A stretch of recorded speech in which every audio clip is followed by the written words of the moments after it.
prayers. Let us pray. In the name of the Father, and of the Son, and of the Holy Spirit. Amen. Guide us, Lord, in all our doings with your gracious favor. Further to your continual help. That in all our works begun, continued, and ended in you, we may glorify your holy name, and finally by mercy attain everlasting life, through Jesus Christ our Lord. Amen. Almighty God, our Heavenly Father, send forth, we beseech thee, upon thy servants who bear office in this country, the spirit of charity and justice, that they may in all things walk before thee with steadfast purpose and a single heart, and faithfully serve in their several offices, through Jesus Christ our Lord. Amen. Most gracious God, author of all good things, we humbly beseech thee for the Parliament of Barbados, especially the Senate at this time assembled, that thou wouldest be pleased to direct and prosper all their councils to the advancement of thy glory, the good of thy church, and the safety, honor, and welfare of all people. All this we ask in the name of Jesus Christ our Lord. Amen. Together the Lord's Prayer. Our Father, who art in heaven, hallowed be thy name. Thy kingdom come, thy will be done on earth as it is in heaven. Give us this day our daily bread, and forgive us our trespasses, as we forgive them that trespass against us. And lead us not into temptation, but deliver us from evil. For thine is the kingdom, the power, and the glory, forever and ever. Amen. And may the grace of our Lord Jesus Christ, the love of God, and the fellowship of the Holy Spirit be with us all now and forevermore. Amen.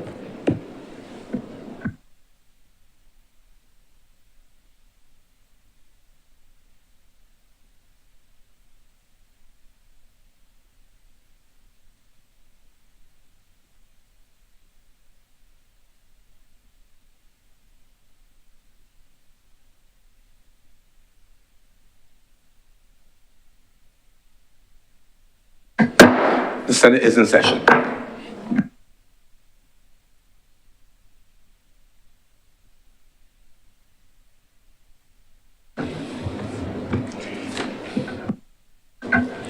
Messages from His Excellency the President.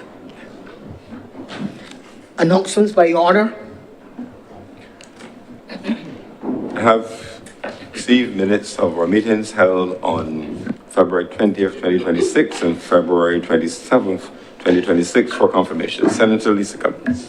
Mr. President, I beg to move the confirmation of the minutes of our meeting held on Friday, the 20th of February, 2026, and our meeting held on Friday, the 27th of February, also in the year 2026. The question is that the minutes of our meetings held on Friday, the 20th of February 26th and Friday, 27th of February 2026 be confirmed. Will those honourable senators in favour please say aye? Aye. Those against please say no. Thanks, the ayes have it. Those minutes are confirmed. But with further announcements, I have apologies for absence from Senator Redmond and indications of a late arrival from Senator Malalou. By way of further announcements, we learned over the weekend of the passing of one of our, of the passing of one of our members of staff in the service area, Andy Harper, who is, our barman. Many of you may know his drinks much more than you know him, but mixer of the best fresh fruit juice blends anywhere in the world. He was ill in the past few weeks, unfortunately, and passed this morning. So I ask you to keep his family in your prayers at this sad time. We thank him for his service.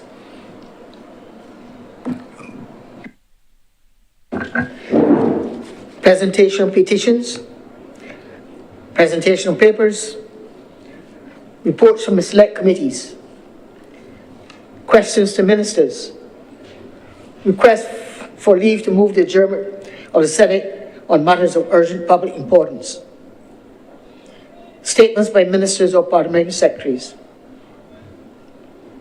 personal explanations, motions relating to the business or sitting of the Senate and moved by a minister. Senator the Honourable Lisa Cummings. Mr. President, I beg to move the suspension of Standing Order 45-2 for the remainder of today's sitting. The question is that Standing Order 45-2 be suspended for the remainder of today's sitting. Will those honourable senators in favour please say aye? Aye. Those against please say no. The thanks the ayes have it. That Standing Order is accordingly suspended for the remainder of today's sitting. And just for the clarity of new members especially, our sitting continues until it ends. It ends on Wednesday. And this is also a good time to remind you that when we take the suspension sometime later in the evening, the start time is 10 o'clock tomorrow and Wednesday, and the standing orders specify the outer limits of time within which we can start after the resumption period. So 10 tomorrow means an international 10, not a Beijing 10. Otherwise, they simply will not be able to continue. So this is going to be one continuous sitting. So that standing order remains suspended for the remainder of the sitting till it ends on Wednesday. Introduction of bills. Senator Cummings.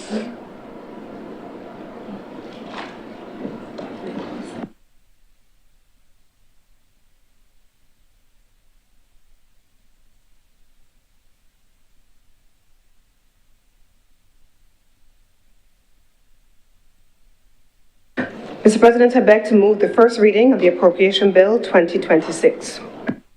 The question is that the Appropriations Bill 2026 be read a first time. Will those honourable senators in favour please say aye? Aye. Those against please say no. The thanks the ayes have it. The bill is accordingly read a first time. Public business. Public business is now the order of the day. Number one, sir, in the name of the Honourable Leader of the Senate, to move the second reading of the Appropriation Bill 2026. Senator the Honourable Lisa Cummings.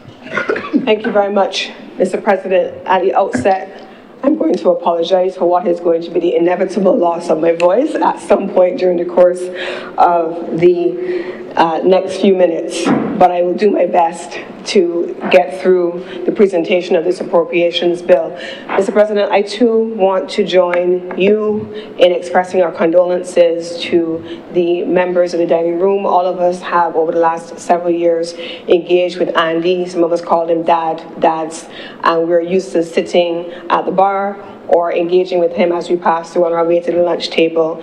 And I know that for him, his daughter Gloria, and his family, this has been a difficult time, and we want to also join you in extending our condolences to his family. We spent a lot of time in this place, and as a consequence, we built relationships with the people who work here, who are very much like family to many of us, and so we join his family in expressing condolences to all those who've been touched by his passing. Before I also get into the actual presentation of the appropriations bill, I also want to do something that I did not do on the last occasion we met when we did the constitutional amendment, and it was to acknowledge the contribution of those independent senators who served over the last term of Parliament. We have back with us our own John Rogers, Senator the Honourable John Rogers, and we're happy to have him. And of course, Senator Malu will return, but there are others who served with us over the last term that but I was on count to him. And the president has reminded me that Senator Connell was not long, but he was the last term, and I was going to come to him because he joined us late in the last term and he's returned, and we acknowledge his return. But certainly persons like Senator Christopher Maynard, Senator Lindell Nurse, we want to acknowledge their contribution and the relationship that they built. I get the honor of obviously continuing to work now with Senator Christopher Maynard in a different environment, but I am happy to have had the opportunity to have met and served with them here in this Honourable, the Senate, and I want to thank them on behalf of the government side, and I would risk to bet on behalf of the Senate overall for their contribution to the Senate over the last parliamentary term. Thank you very much to all of you. Now, Mr. President, this appropriations bill was presented in the other place a few weeks ago, and we had, subsequent to the presentation of the appropriations bill, we had a number of ministries presenting in the well of Parliament. And by that, for those persons who were not following or were not familiar, the well where we had specific ministries of government presenting on their estimates of expenditure, how it fit into government's overall program, what had been done, what was in train, and what was underway. Because, Mr. President, government and governance is in fact about coherence. It is about coherence in policy making and speaking to the relationship between the appropriations bills as presented by the individual ministries, the allocations that have been assigned for the upcoming year, the forward year, the second year, and then the third year even, Mr. President, but also looking back at what had been spent in the year before. That is the nature of the continuum of government. And so we see how government's expenditure has taken place, if you want to call it, Mr. President, like you have a hire purchase account, or you have a mortgage, or you have a car payment, and you amortize it over multiple years. The government has a given objective. That objective is the ultimate long-term plan, and we have amortized the financing of that long-term plan over multiple years. That's what the appropriations bill represents. And so in each year, each financial year, we look at these big books that I see around the table and at the back of the room, that ministry by ministry by ministry will assign the estimates that have been allocated to that ministry. It will have heads of expenditure, specific budget lines assigned, and it will tell you what is meant to be done. What is not there, Mr. President, would be the specific activities which are being undertaken under those heads. Those things historically would come in the government's program budget, and you'll see them in the program budget that will break down the specifics every year. Now, in more recent years, over the last few years, we have the commitment for results framework, which is outcomes oriented. So it takes the original appropriations bill, the original government program budget, and it assigns results. Those results would include the missions framework. So there is coherence. It's not in a single place. It is laid out over multiple documents, over multiple years, but there's absolutely the coherence of government policy. The budgetary statement, however, which then comes at the end, then has a very specific role to play in terms of what is being proposed there. But if you take one thing on its own, without policy coherence across multiple documents, then you're always going to be missing the mark. And so, Mr. President, I want today in my presentation to treat to the appropriations bill by looking at those things. Now, these estimates in the appropriations bill cover the financial year 2026 to 2027. That financial year will begin on April 1. Equally, Mr. President, over the course of the financial year, and I'm taking time deliberately to go over this because I know that we have a number of new senators here in the Honourable Chamber, and we also have a number of people who don't necessarily, if you don't work in government, if you don't anchor in government, if you never anchored your work in government, it sounds like some foreign language. So I'm deliberately taking the time because we hear a lot of commentary from time to time about what is not there, what was not spoken about, what is missing. And I'm simply taking the time to make sure that people understand where these various things come from. Now, we equally have during the course of the financial year the estimates of expenditure, yes. Now, Prime Minister, certainly in the how many of years that I have been in cabinet, Prime Minister's posture has always been not to come for supplementary resources during the first 6 months of the financial year. And that really is because it is an indication from her that if you need to have supplementary resources during the course of the financial year, you haven't planned. You haven't planned properly. By planning, I've already talked about the program budget for the government. I've already talked about the missions framework. I've already talked about the commitment for results framework. But what I haven't yet talked about is the fact that every ministry is required now by law under the Procurement Act to have a procurement plan. And so the procurement plan correlates to all of those things, and it tells you what you are meant to be procuring during the course of the financial year. So there are multiple documents that all go together for government's planning. By 6 months in, you've been able to figure out what the government is executing on, certainly in my own ministries, and I know that for some of the others, on a quarterly basis, we're going to sit with our ministry. We're going to sit with our officials, we're going to sit with our financial controllers, and we're going to say, here's the program budget, here's the missions framework, these are the things that are programmed for the course of the financial year, what have we spent? And we can tell you within quarter one that we are executing on 10, 15, 20, 30% of your expenditure expectations. We can tell you that by quarter two, you're halfway through. We can tell you that by quarter three, you're falling behind, you've only hit 55%, and you're going to have to expedite your rollout and your execution of your projects. And then somewhere by the time quarter three rolls through to the end, and you start quarter four, some of us say to our officials, that money, if it's not spent, is going to get, in Barbadian parlance, huffed. Prime Minister is going to huff that money. The Ministry of Finance is going to huff that money. And what are they going to do with those monies? They're going to see this ministry does not have the ability to execute on its full expenditure plan in the course of the financial year. Those monies then have to be reallocated elsewhere in the system in areas that do need money, where there is a shortfall, where they're executing faster than another ministry, and there's the ability for a greater rollout.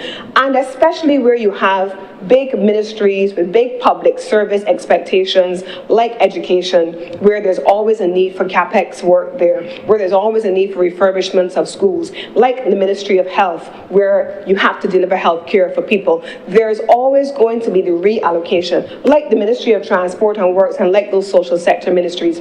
Those are typically the areas where government will reallocate financial resources from areas that are not spending fast enough before the end of the financial year. And so come next week, you are going to see the other place meet, and they will have supplementary resources, and that will be their assessment from the Fiscal Risk Unit of the exceptionally skilled professionals in the Ministry of Finance, who are going to say, here is what is currently in the allocations for these ministries. These are the monies that are unspent. In addition to that, Mr. President, you will have another source of revenue. You will have a revenue call that will come in from VAT take, and it will come in from the corporation tax take. And so those are revenues that are coming in addition to unspent monies. And so that's where you're going to see reallocation of funds. So those are some of the things, not even all of the things, but some of the main things that I wanted to put into context. So anybody who says that there is not coherence because of one part of it does not understand governance and government and how it works and how government financing, government programming works. So those are some of the elements. And I'll come to some of the sources of government financing in a minute. Over the last year or so, last few weeks, as we talked about the estimates has around $459 million of planned expenditure coming from foreign sources. What are these foreign sources of financing? The Inter-American Development Bank, I'll talk a little bit more about what that is during the course of today. The World Bank, same thing there. The European Investment Bank, we'll talk about that. The Development Bank of Latin America and the Caribbean, CAF, we've heard quite a bit about that. And then there's the Exim Bank of China. Totally, overall, we have approximately $459 million in foreign financing and approximately $228 million in domestic financing. So you start to accumulate that and you get a sense of the source of financing.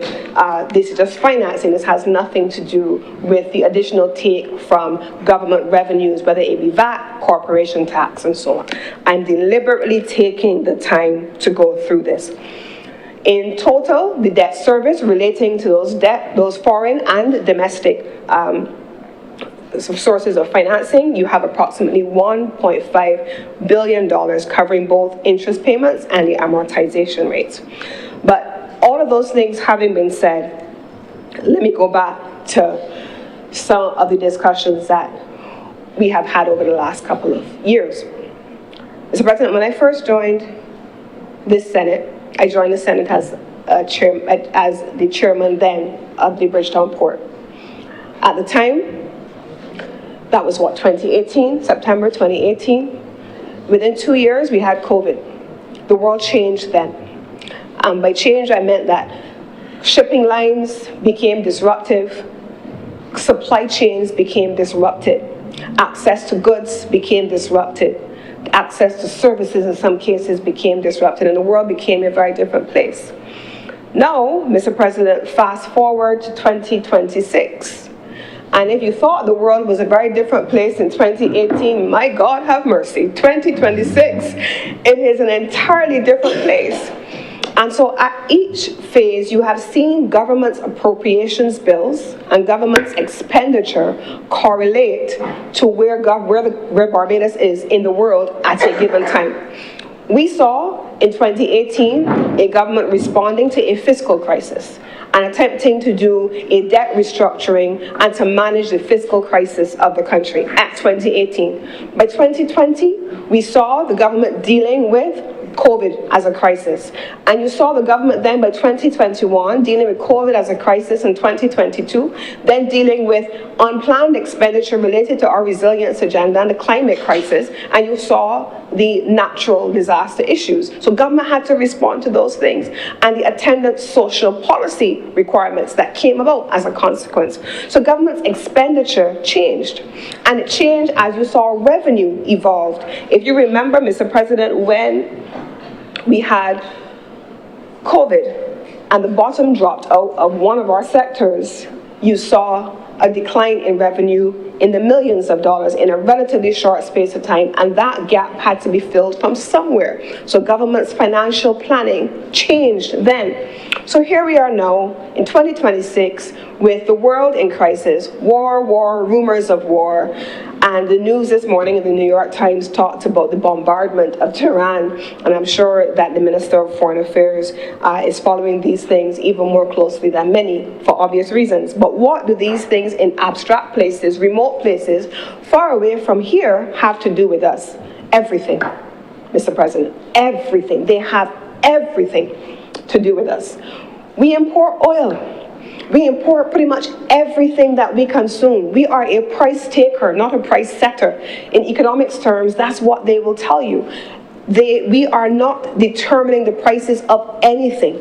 And what that has meant as a price-taking economy like Barbados, that cost of living has then become a key issue for Barbados. And so, Mr. President, I want, first of all, to look at the allocation of expenditure for different ministries, but I want to start by focusing attention, and over the course of the next 2 days, 3 days, we'll hear from different persons speaking on different subjects. So I am not going to get into all of the ministries, but I've given you the global overview.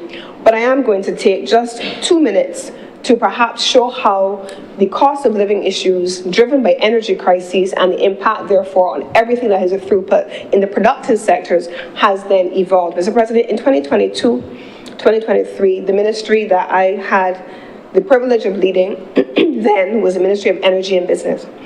The allocation and the estimates of expenditure at the time was $68 million. By 2023, 2024, the allocation and the estimates of expenditure was $74 million.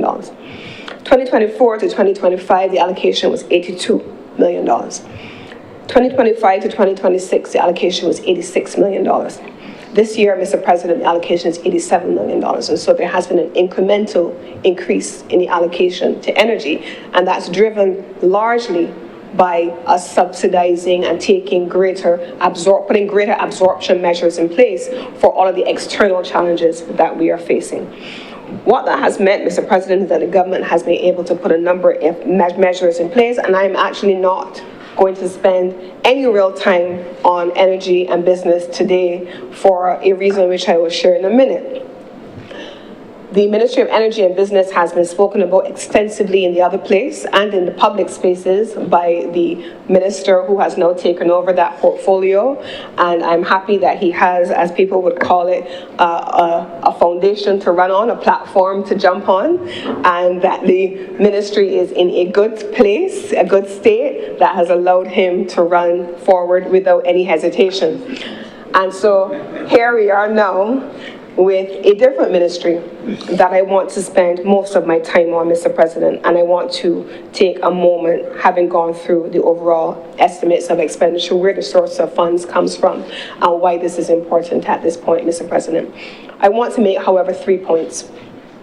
The government's financing has responded to both the external and the domestic circumstances facing the government. External circumstances by way, Mr. President, of engagements with partners like the Inter-American Development Bank, but also like new relationships with CAF, with the Saudi Development Fund, Mr. President. Those are all newer relationships driven by the exigencies of international circumstances, but domestic circumstances as well. What do people want? What are people looking for? What are people calling for? And those are some of the things that you have seen, Mr. President. We talked about Barbados in historical terms, punching above its weight. We can see Barbados punching above its weight in so many ways. Prime Minister has become the global voice of climate. She has become the global voice of the Bridgetown Initiative. We have the entire international financial architecture being fashioned after something called the Bridgetown Initiative. If that's not punching above our weight, I am not sure what is, Mr. President. We had the Prime Minister over 6 years serving as the chair of antimicrobial resistance. I'll talk about that in a little bit, under the World Health Organization.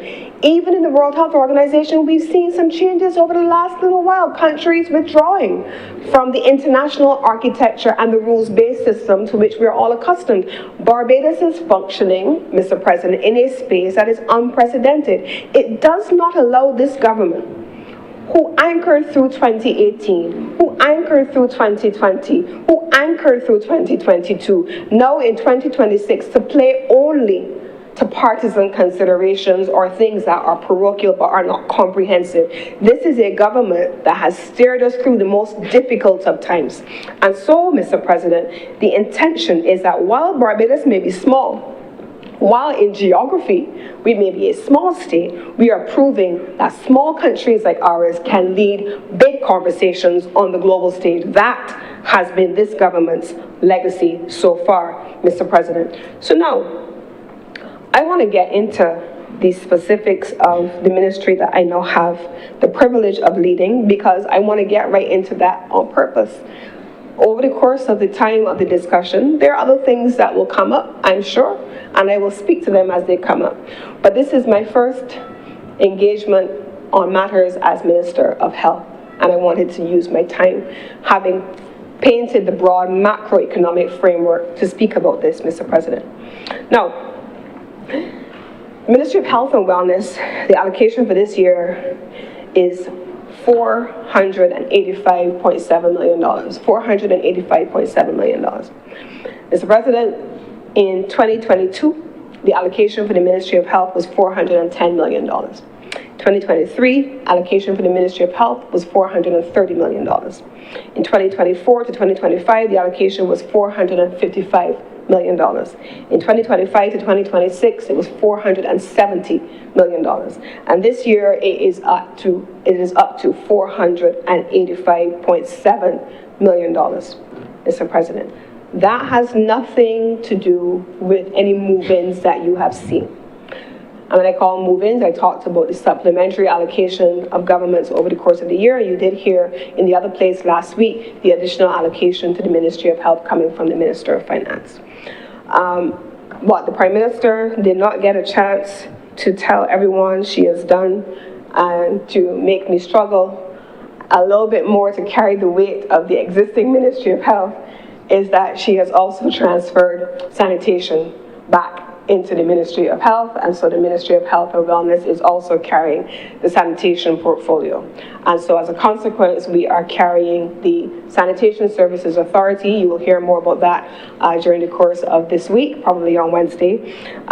You have the Sanitation Services Authority, the landfills, of course, waste disposal, and general garbage collection, waste and sewage. So that has now been transferred back under the Ministry of Health, and so together with my Minister of State, Minister Davison Ishmael from the other place, we will carry these two portfolios.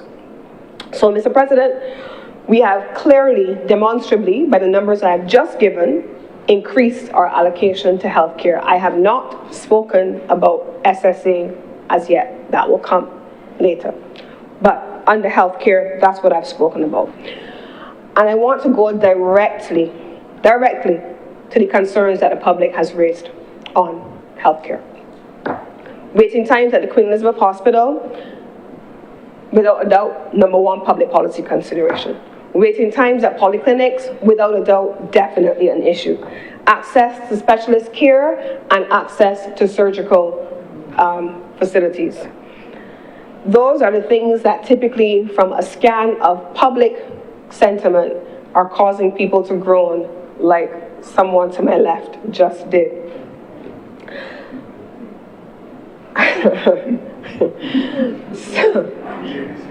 Yes, I know, right? So, Mr. President, here's what I want to do over the next few minutes. I want to share what I have experienced and what I have found.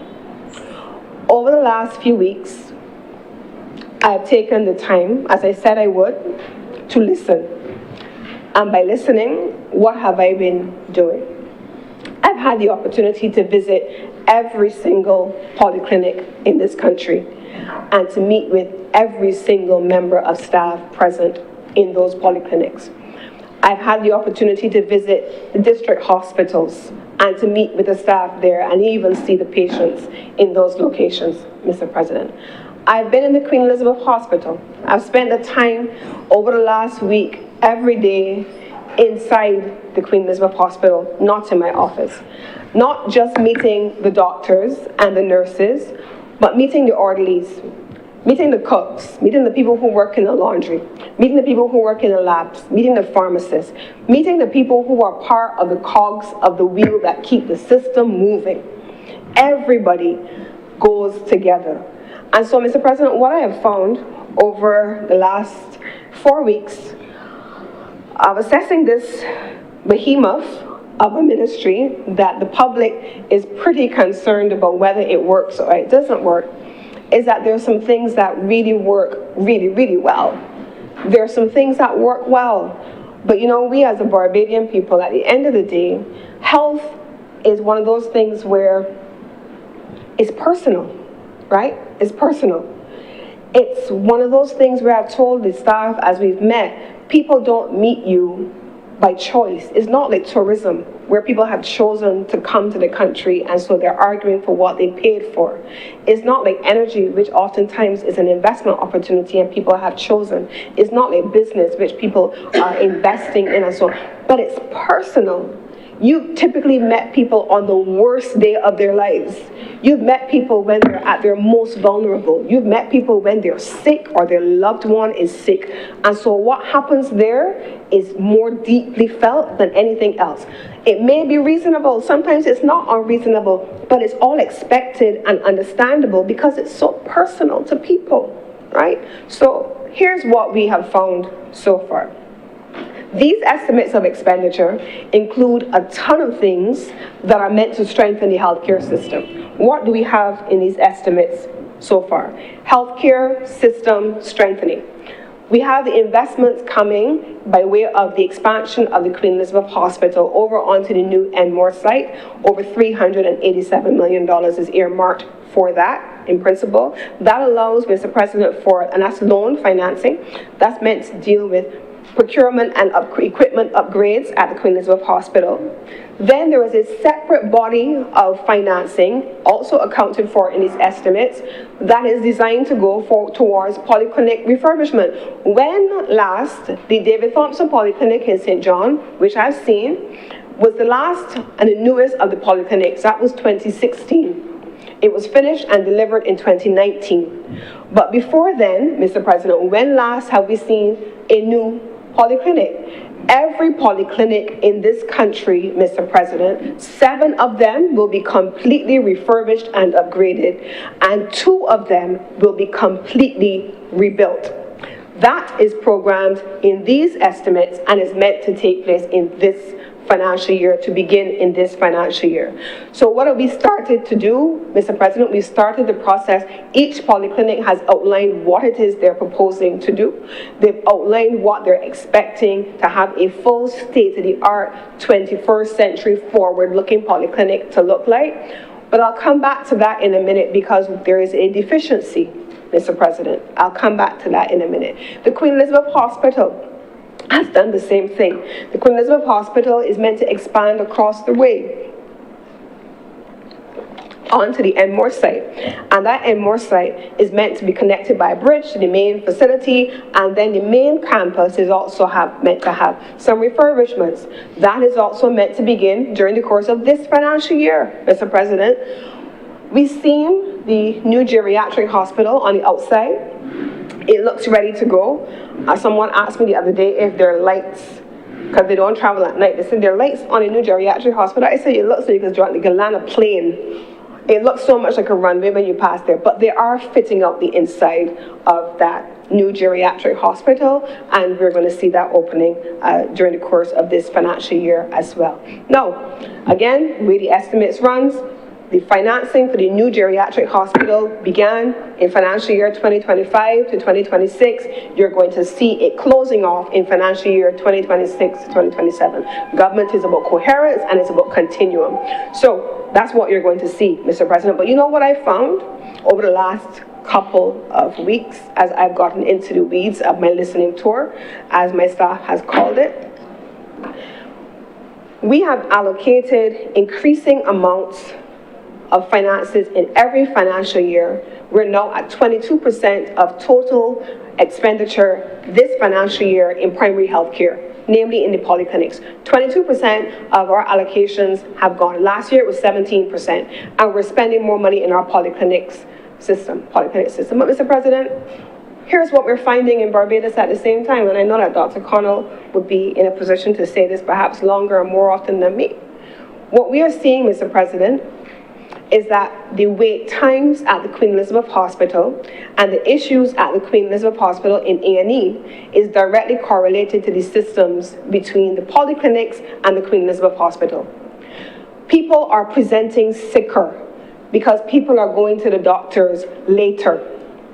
They're not going to get their primary health care. They're not going to get their checks. They're not managing their non-communicable diseases as they should. And then by the time they show up at the Queen Elizabeth Hospital, they're sicker. And so they spend longer times internal to the QEH hospital in tertiary care, which means that discharge times are extended. And what that means is that the throughput then from A&E is compromised. It also means, Mr. President, that 24%, this is the other part of what we have found, 24%, and the health sector report of 2023 also shows quite a bit of this, and you'll see it correlated throughout the estimates over the last 2-3 years. 24% of the cases that do present at the A&E should not be there.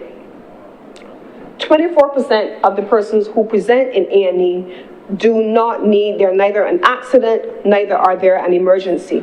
And so what ends up happening a lot of times is that in the absence of going to another facility, either a polyclinic if it's a 24-hour facility, or a private individual doctor, or waiting until the morning and going to the hospital, people go to the QEH, 24% of them. And they spend extremely long wait times because persons who are genuine emergencies or genuine accidents are always going to be triaged and handled first, and it results in longer waiting times. So how do we manage that? How do we make sure that people feel that the standard of care is such that they do not need to all descend on the Queen Elizabeth Hospital. Not to mention, when things happen like a mass casualty or a shooting or something like that, and people then have to find their way into the A&E, either by ambulance or by private vehicle, and the A&E has to be shut down, and you divert resources away from dealing with other persons to deal with those instances. So, Mr. President, we have some real challenges that we have to navigate on terms of system. So a modern health system is what we're working through now, but that system doesn't begin with a hospital alone. It doesn't begin with new polyclinics alone. It begins with a complete re-engineering, business process re-engineering of the patient flow of a hospital.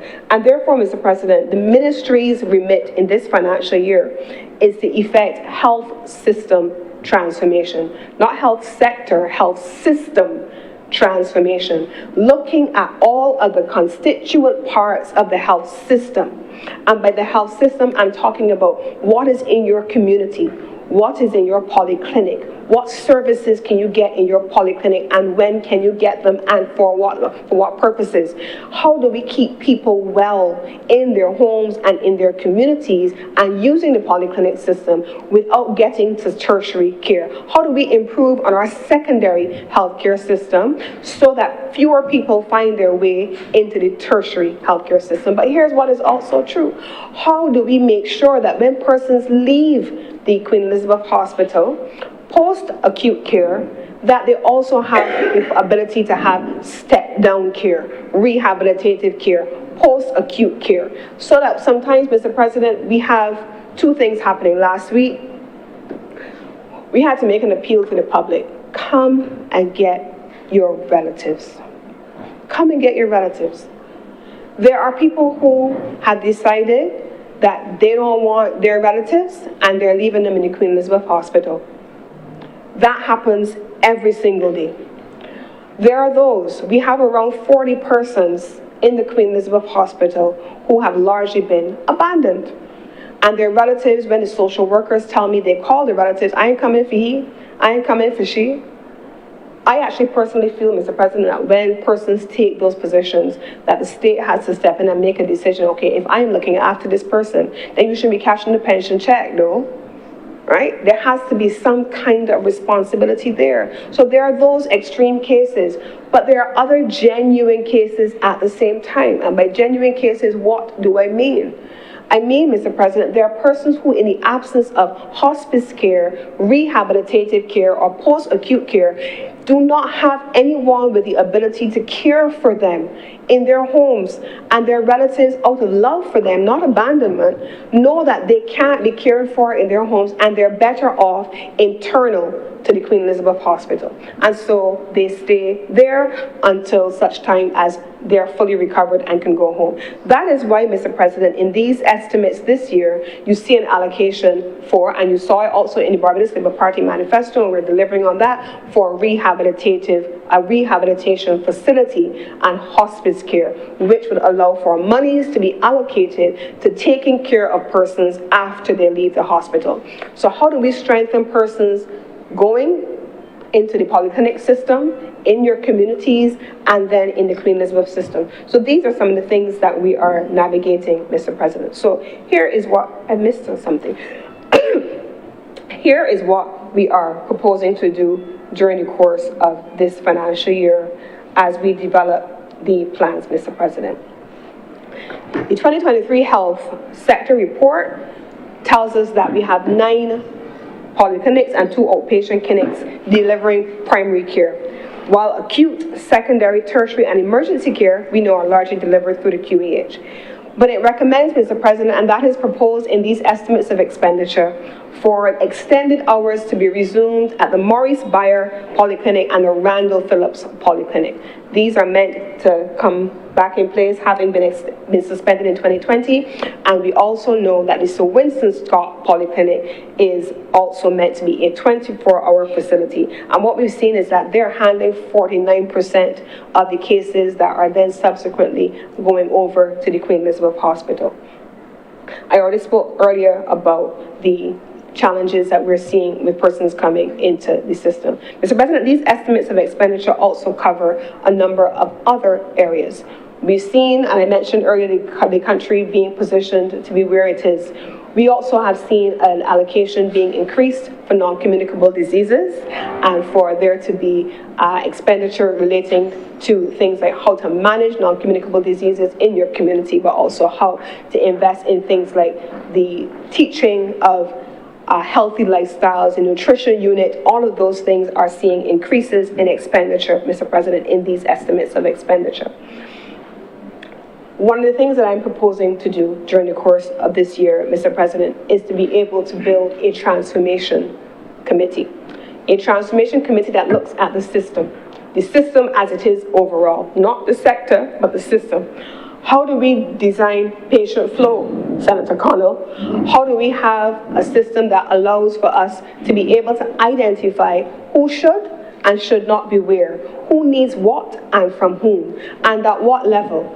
How do we integrate with the public sector and with the private sector? How do we then work with the urgent care and the FMHs and the Sandy Crest of the world to be able to deliver services on an as-needed basis? How do we have additional capacity? Mr. President, we've also met with the Barbados Community College and with the nurses about the importance of investment by way of the Ministry of Technical and Vocational Education, MTEE, and they have in their estimates of expenditure, you will see them in this appropriations bill, Mr. President, the expansion of, and you've heard the minister for this ministry speaking about the creation of the University College of Barbados. And in that, you're meant to have a number of specific schools that are meant to be launched. In those schools, Mr. President, you then will have a school for nursing. And that is meant to increase the capacity for us to pull out more nursing, teach more nurses to go into the system. But there is more, Mr. President. These estimates of expenditure in accounting for there being a University College of Education, University College of Barbados under the Ministry of Education, MTTE, not Educational Transformation, accounts not just for nurses, but for pharmacies. And one of the things that we are going to be doing under these estimates of expenditure, Mr. President, is building out something that I did in the Ministry of Energy, the future of work in healthcare. What are the skills that we need to build over the next year, the next 2 years, the next 3 years, to be able to correlate to the shortages we're experiencing now on the one hand, but also to develop new disciplines and new specializations that position Barbados to be able to provide the kind of care that we have not been able to provide so far, Mr. President. So those are some of the things that we're meant to do as well. We are also, Mr. President, in these estimates allowing for the allocation of extended hours in the polyclinics that I mentioned and to divert non-urgent A&E demand. We also, Mr. President, are seeing in these estimates of expenditure significant expenditure on the diagnostics component of the healthcare sector. What do I mean? This financial year, with the combination of our own budget and from philanthropy, we have seen a linear accelerator come into Barbados. Now, let me just address that very quickly. We never had a linear accelerator, Mr. President. We have one now for the first time. But I remember when we had a drive-through scanner in the Bridgetown port. The scanner was one thing that we had to install in 2018, 2019, but the civil works required to install that kind of equipment is not a regular wall, it's not a regular build, and so it takes time. And so a linear accelerator then needed to have the civil works executed also under the QEH to be able to facilitate that the width of the walls necessary. I remember, Mr. President, we had the Environmental Protection Department coming in. I remember us having the offers of assistance, and they subsequently provided the assistance from the International Atomic Energy Agency to come and to look and review and to make sure that the radioactive rays were negligible and were not likely to affect the people who were working in those areas. A linear accelerator in Barbados is meant to do the same thing. We never, for the record, had a CT scan in the emergency room of A&E, Mr. President. We have one now. I've seen it with my own two eyes. It is there now. You used to have to take a patient upstairs to another department, up to radiology to be, now you have a CT scan in the A&E department, Mr. President. Those are investments from the last financial year. This financial year, Mr. President, the expectation is that you will have diagnostics equipment, not just in the A&E, which was done this last year, but to have diagnostics equipment in 3 polyclinics potentially across the country, because that also helps to take some of the pressure off of the emergency room and to make these polyclinics fit for purpose. And equally, I have seen with my own two eyes in the current infrastructure how walls were constructed originally in at least 2, maybe 3 locations for X-ray equipment that wasn't there. But that is meant to be in the new facilities that will be there. Those are programmed in the estimates of expenditure, Mr. President. Now, drugs. Medicines. That's a big deal. I hope that the chair of the Drug Formulary Committee, whenever he speaks to the public, that he speaks about the challenges that we have been having with drugs. In this estimates of expenditure, Mr. President, you will see some new areas that have not been there before. The Barbados Pharmaceutical Inc. Barbados Pharmaceutical Inc. is an entity, Mr. President, and I want to acknowledge Senator, the Most Honourable Jerome Walcott, for having piloted these initiatives through the Ministry of Health over the last several years. The partnerships with the governments of Rwanda and globally to allow for Barbados to have a pharmaceutical industry in the first instance, one, to be able to have a regulatory regime that did not exist for the first time, to be able to get us to tier 3 ultimately over the next few years. And they have been working on getting the new regulations, and I expect that in due course I will have the honor of bringing that legislation here, Mr. President, for the Parliament, this place and the other places to debate. But we have, in these estimates, increased allocations for the Barbados Drug Service to be able to make sure we can account for the things like our stockouts, Mr. President, but also to find new suppliers. Those are some of the things that we are navigating. Now, I've heard from many of the advocacy groups about the importance of NCD outcomes. These estimates, and I know that many people were looking for statements to be made in the budgetary statement, for example. But I remember, as I said to one of them, because you don't hear it in the estimates, doesn't mean in the budget, doesn't mean it's not in the estimates, doesn't mean it's not in the program budget, doesn't mean it's not a continuing program that you have seen over the last number of years that there may be an allocation for. And so equally, there is money allocated in the estimates of expenditure for NCD's outcomes improvement and to be able to have investment in the areas that are concerned. And so, Mr. President, you have under the UNOPS agreement that has been signed by the ministry in collaboration with the Queen Elizabeth Hospital, a budget of approximately $16.5 million US dollars allocated from a European Investment Bank, I spoke about them earlier, loan, and that is scheduled to be completed by November of this year. That is going to deliver, Mr. President, a health information system.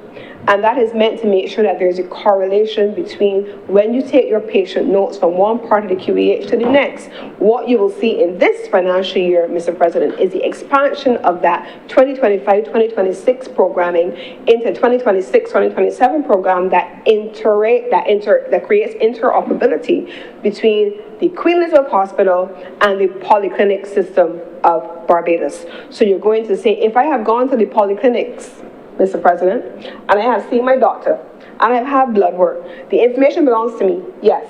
But I want equally to be able to take that information if I have to be admitted to the Queen Elizabeth Hospital.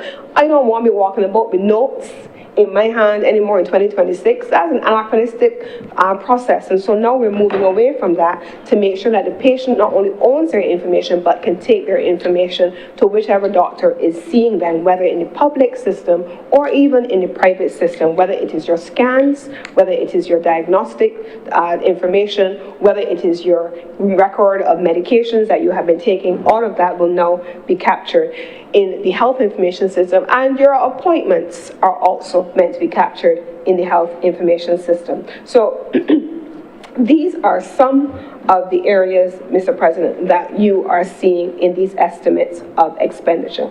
So I want now to move on to the broader financial implications.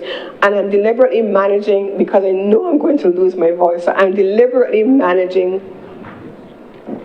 what I say at this point, because here we go. Now, starting to manage my voice. Now, Mr. President, here is the sanitation allocation. We also have under the Ministry of Health and Wellness, the sanitation allocation, and we have the, as I mentioned here, the waste management, vector control, environmental sanitation, and disease prevention. If we don't have our sanitation managed at the community level and at the household level, what ends up happening, Mr. President, is that you have health outcomes in the health sector. And so there is a significant investment that you're going to see in the sanitation services sector, and I'm looking forward to hearing that full presentation when it comes during the course of the Senate. The chairman of the Sanitation Services Authority sits in this chamber, and they will deliver a far more comprehensive presentation on the Sanitation Services Authority. But suffice to say, Mr. President, that there is an allocation in the estimates for the Sanitation Services Authority for waste management overall. And interestingly, over the course of this financial year, there is meant to be a partnership with the Sanitation Services Authority and the mangrove landfill at Vaucluse to be able to transition that facility into a green energy park that allows for us to use energy to convert the waste that has a higher calorific value, to be able to create energy, and in so doing, it reduces the cost of the management of that particular facility, but it also allows for the government to manage the annual transfer to the SBRC for the management of certain types of waste. That is accounted for in these estimates of expenditure, Mr. President. Now, these estimates, as I have outlined, Mr. President, they account for the global uncertainty that I've talked about. And I want to take just a moment to speak about global uncertainty and how we have programmed in these estimates. In previous estimates, you would have seen the Inter-American Development Bank. You would have seen the World Bank. They are still there. Over the course of last week, for an entire week, we brought, for the first time in history, and it was interesting to sit in a room and hear them talking about it, 4 development partners working together on one single intervention. For a week, last week, we had the World Bank, the Inter-American Development Bank, CAF, and the Caribbean Development Bank together working on a debt for health swap. A debt for health swap. Now, those of us who have been in the chamber and those who have been watching the news over the last several years, you have seen the government talking about a debt for climate swap. And we've done that before. We've bought down more expensive debt, replaced it with less expensive debt, and used the savings to reinvest in the sector. That's what is happening in this financial year. And so in this financial year, and we hope to be in a position to deliver it by the end of October 2026, which would fall during the course of this financial year, for a total of an additional $500 million in health sector expenditure, Mr. President. That has meant, in addition to what you've seen programmed here, but it's still being developed to then fall into financial year 2026, 2027, financial year 2026, 2027, 2028, and then financial year 2028, 2029, and onwards. What are those monies meant to do? $500 million, $150 million approximately from each of the 4 development partners. What are those funds meant to do, Mr. President? Those funds are meant to go back into financing very specific things. When the Prime Minister started framing this out along with my predecessor, Senator Walker, Prime Minister gave them a couple of charges. You need to work with us to identify how we make changes. How does Barbados eat? What is our culture of doing a number of things? 4 main things, keeping it very simple so that the monies are not being allocated to buildings and structures and infrastructure. Not at all. It is meant to tie health to our culture, how we live, how we operate on a day-to-day basis, and how do we make interventions in those areas. And so that will be an additional allocation into the Ministry of Health that you will see and will anticipate to be programmed during the upcoming financial year into the next financial year. So coherence, connection, comprehensive, and very much, Mr. President, accounting for the uncertainty of the global climate that we are operating in. Equally, Mr. President, I believe the last day that we met, you heard me, I think I may have made mention subsequently in the media, I slipped out to the chamber and went and signed an agreement with the governments of India, an India Pharmacopoeia agreement. That also was work that was started by my predecessor. The beauty of government being a continuum is that in 4 weeks, very little of what I have done is about me. A lot of it is about work that has already been started and has been in training, so government is continuing. And so, Mr. President, the Pharmacopoeia agreement is one that has been signed, was negotiated over several months by my predecessor. And so it is about making sure that there is a collaboration between the government of Barbados and the government of India. Again, new partners, where did the government of India's collaboration come from? Many of us remember during the course of COVID, who was the first country that came and gave COVID vaccines to Barbados? It was India. Mr. President, you remember President Modi, because of his collaboration with Barbados, was able to get a special award, and the Prime Minister recognized him in one of our independence anniversary award ceremonies. And so India has now been collaborating with Barbados to be able to deliver pharmacy solutions, but using a regulatory management system that is globally recognized. And when I say globally recognized, I'm usually talking about the World Health Organization. So that is something that is there now that is meant to help us with our management of the drug service and having access to drugs from a range of partners and being able to have drugs at a price that Barbadians can manage, but at standards that are acceptable to us. And the regulations I spoke about earlier. So we have 4 development partners in a debt for health swap. You have the Indian government working with us. But equally, Mr. President, we have new countries that are working with us on providing professionals to come and work in Barbados. We've seen the Ghanaian professionals who have come here. Now, today, we're working with Ethiopia. We're working with Ghana still. We're working with India still. And so, Mr. President, Barbados, even in our allocation of finances to program activities, is working with new partners to be able to deliver new solutions on behalf of Barbadians. So these are some of the elements that we have been navigating, Mr. President, that I wanted to raise today. And so as I wrap up this first part of my presentation, I want to come to the second part of my presentation, and I don't intend to use my full allocation today, otherwise I won't be able to talk at all for the rest of the time. But here's where I want to come now, Mr. President. Cost of living, cost of living, cost of living. It has been a continuous bugbear for Barbadians. It is what Barbadians have talked about most over the last little while. I think we've made it clear, the public has made it clear, even the economists have made it clear, we are a price-taking economy. We are not setting prices. We can't control shipping prices when they go up by 400% or 500%. We can't control those things.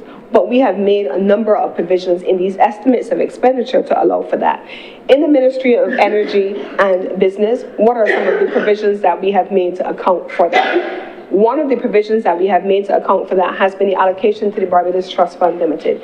Taking the allocation assigned to persons and their eligibility from $10,000, $5,000 in the first instance, $10,000 in the second instance, and taking that up to $20,000. At the time we started to make that transition, Mr. President, we knew that it would have required an increased investment from the ministry, from the government, in order to make that happen. An additional $10 million approximately, Mr. President, was anticipated. That is accounted for in these estimates of expenditure. But there's another component to that, Mr. President. The anticipation at the time, and I know that the new minister is expected to continue having these conversations, is that we would work with our development partners in the same way we're working with them in health and in other areas, work with our development partners to make available an additional sum by way of a grant that would allow for proof of concept investment, so that you have an additional sum of money for the small businesses, micro businesses in the country to be able to have the benefit of that grant component to go along with their loan capital to allow them to build their businesses so that people can live. You've seen and you've heard the government talking about Acidilia is one of the things that we have been very proud of, and accounted for in these estimates of expenditure for Acidilia has been the expansion of Acidilia. And in what way are we proposing the further expansion of Acidilia, Mr. President? What are the things that we are proposing to do? In addition to what we currently have, Mr. President, is meant to be the expansion of the platform and having it integrated into the Asakuda World platform, so that you're able to see the landed prices and then able to see where the transfer pricing occurs along the supply chain, so that we're able to manage costs to Barbadians. So these are some of the elements that you've seen here. You've seen an increased investment in the Smart Energy Fund. The Smart Energy Fund has also been earmarked to create that greater level of investment currently, Mr. President, for the renewable energy transition from 2026, and those monies are meant to expire. We've expanded that program to allow for us to facilitate the transition to 2035 as opposed to 2030. So you will see that amortization of the financing over time. So the projected estimates revenue is projected at $5.8 billion in total. Total expenditure is set for about $5.8 million in this financial year, and the fiscal deficit is expected to be approximately $687 million, or approximately 4% of GDP. These are the things that this allocation is looking at. So I've talked about healthcare, I've made some recommendations, I've talked about what is proposed with the correlations between one ministry and another, in my case, Ministry of Health, and in the Ministry of Education, Technical Vocational Education, and even in the social sector ministries. So these things all combined, along with tourism, along with MIST, you will hear from MIST directly during the course of today, along with culture and youth, all of the ministries you will hear from, but cumulatively, these estimates are accounting for approximately $5.8 billion in expenditure, $5.88 billion in expenditure for this year. The nominal GDP is estimated at approximately $17.6 billion, and the government's operating balance is close to equilibrium. What does that mean, Mr. President? It means that although there has been this discussion around debt, the government has continued to lower its debt to GDP ratio consistently, despite all the things that I've spoken about from 2018 till now. And so the commitment to fiscal discipline, and the reason why there is this equilibrium that I have just outlined, is a demonstration of this government's fiscal discipline while investing in all of the things that I have outlined that are specific to what Barbados needs and what the global uncertainty requires of us. So the public debt is expected now, of the total amount that I just listed, 459 of that is meant to be financed through foreign financing, and 228 million of that is meant to be financed through domestic financing. So that is what we are expecting. So, Mr. President, look, the equilibrium that I have defined, I have described, the debt to GDP ratio that I have described is important to this government. We are at 100% now, and that was a target that we had set. 100%, we were not supposed to exceed the 100% ratio. In fact, we needed to bring it down. And we will see that happening, we expect, over the course of the upcoming financial year, because fiscal discipline matters to this government, Mr. President. We know what happened to us in 2018 and what we had to get under control as a result of the challenges that we experienced in 2018. And as a consequence, Mr. President, there will never be a circumstance where we will not attempt to, one, bring down the debt to GDP ratio, and of course, insist on and maintain fiscal deficit. So I mentioned before, the debt service ratio for those amounts, both foreign and domestic, is meant to be approximately $1.5 billion, and this debt, the debt swaps that we have been investing in have further given us fiscal policy space. So our debt to GDP ratio has been consistently declining, and it now stands at 100% of GDP, which is what government had anticipated we would have, and the government is committed to reducing that ratio down to 60% over the medium term. It won't happen immediately, it won't happen in one financial year, and it can't happen when the things that we want are the things that we want. You have to be able to balance it. You want to have a new house, you want to have a new car, you want new shoes, you want a new bed, new living room suite. You want it all, so it has to be paid for, Mr. President, but it has to be paid for responsibly. And so Barbadians want us to invest in healthcare.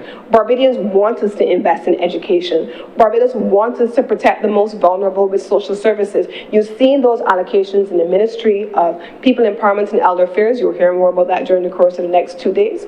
You want us to invest more in healthcare. I've shared much of what is happening in the healthcare sector. You want us to be able to invest in education transformation, Mr. President. And notwithstanding that we are in the middle of BSAT season and I will wear my Cougars gear next week, we want us to invest. Y'all knew I was coming.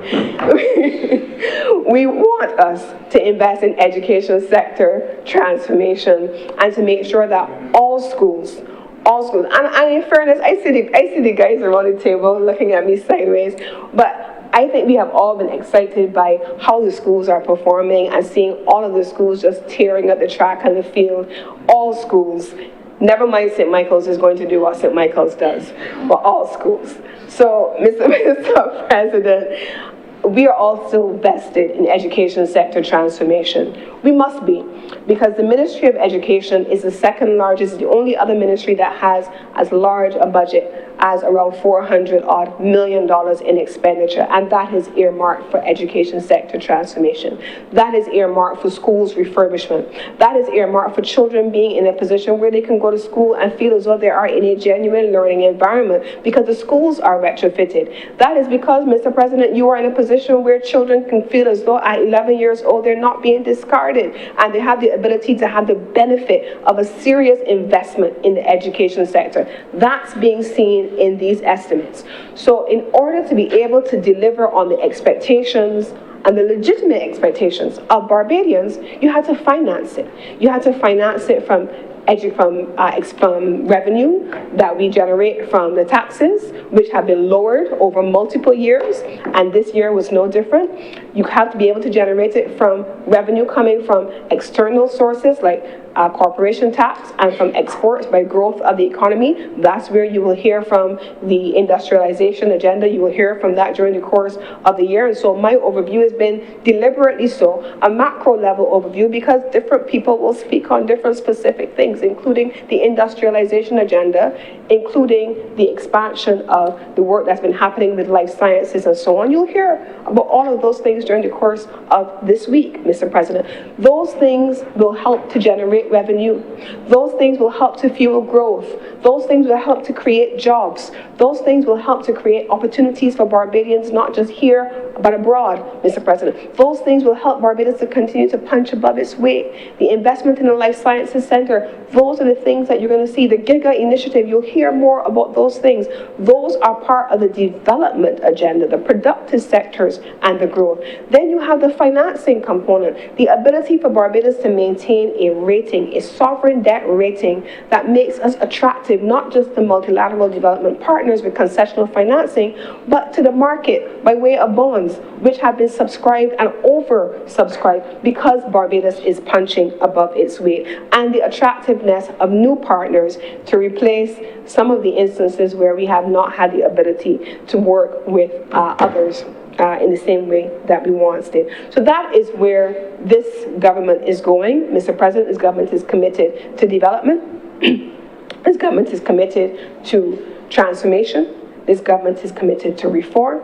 This government is committed to relationship management. This government is committed to relationship building. This government is committed to delivering change. This government is committed to delivering on economic opportunities for all. It's committed to delivering on accessible health care for all. It's committed to delivering on national resilience, Mr. President. This is a nation that is facing unprecedented challenges, and we are adapting, we are innovating, and in all instances and in all sectors in these appropriations bills, Mr. President, this appropriations bill, we can see that we are investing and we are expending. And so as we move forward, Mr. President, I commend this appropriations bill to this honourable senator, and I beg to move this bill be read a second time. Thank you very much, Senator Cummings. Senator Walters.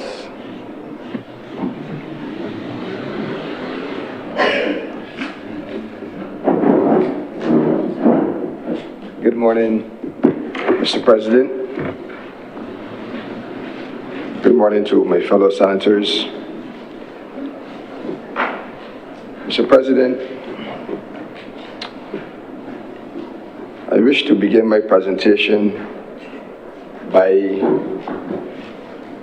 prefacing it with the fact that in a lot of instances when you hear the discussion around the appropriation bill, estimates of revenue and expenditure, and then followed by the budget, a lot of details are not really stretched out. A lot of the numbers are not really looked at in terms of what we're making and what we're spending year on year, expectation versus actual, etc. But the numbers are very important to this process because it really signals, as Senator Cummings said, where we get our revenue from, that we can do a lot of what we want to do that is set out for the coming year as it relates to expenditure.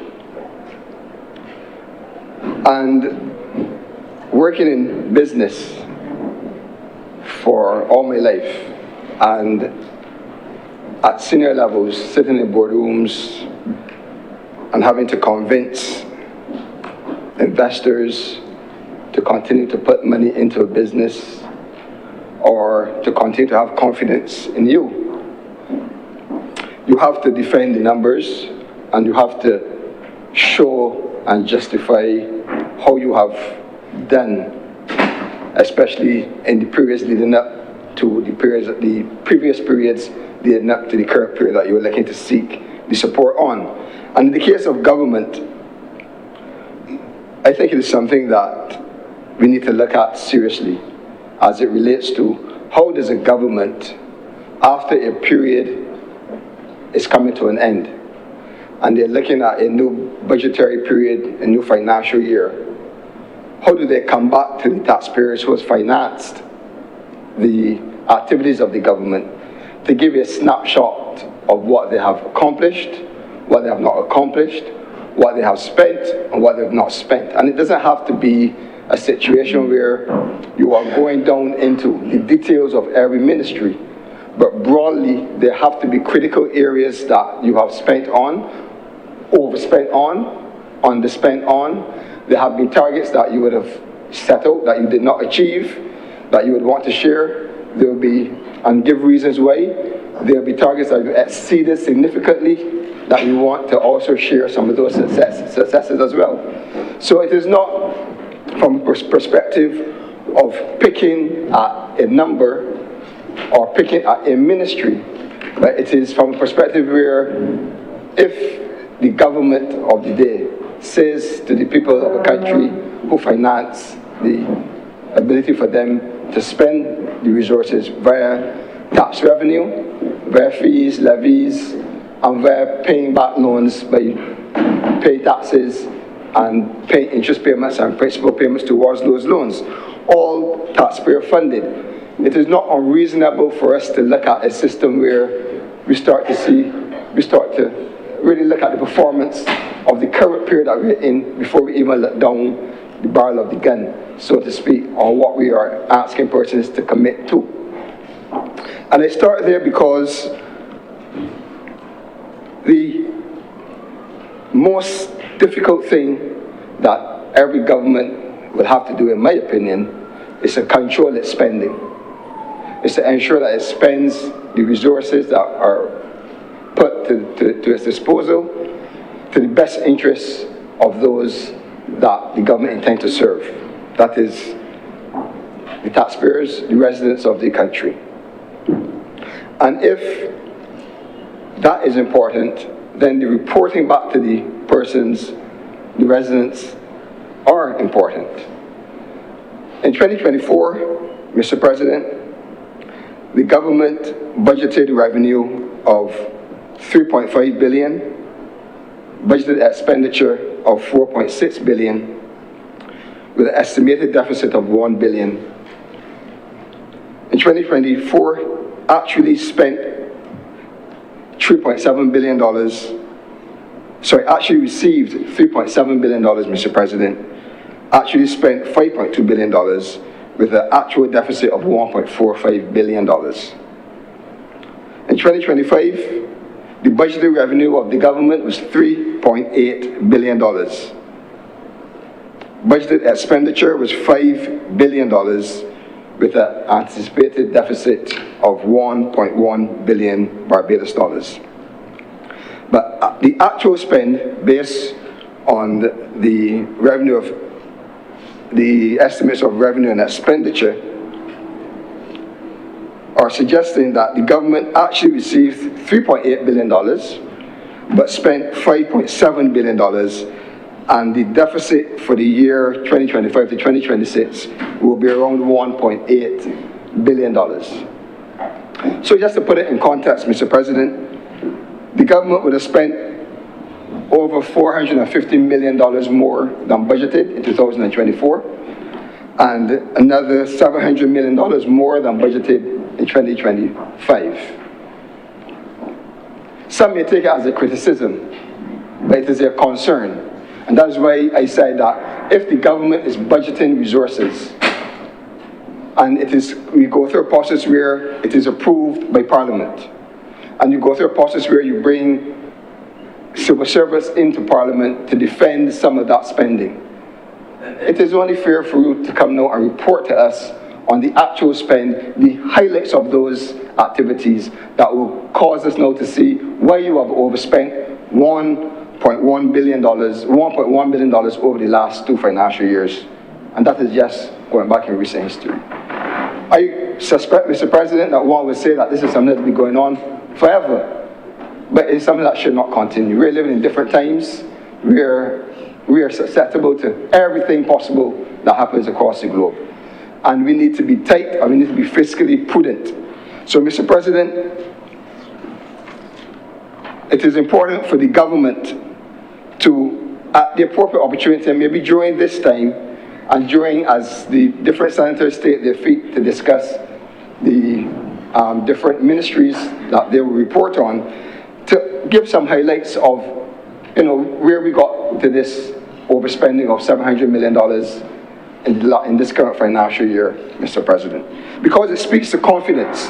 It speaks to the fact that when a person takes up the document of revenue, estimates of revenue and expenditure, and sees that the government has overspent, and then hears in the news or listens to this debate and hears that the government now this year plans to make $4.9 billion in revenue and spend $5.6 billion of revenue.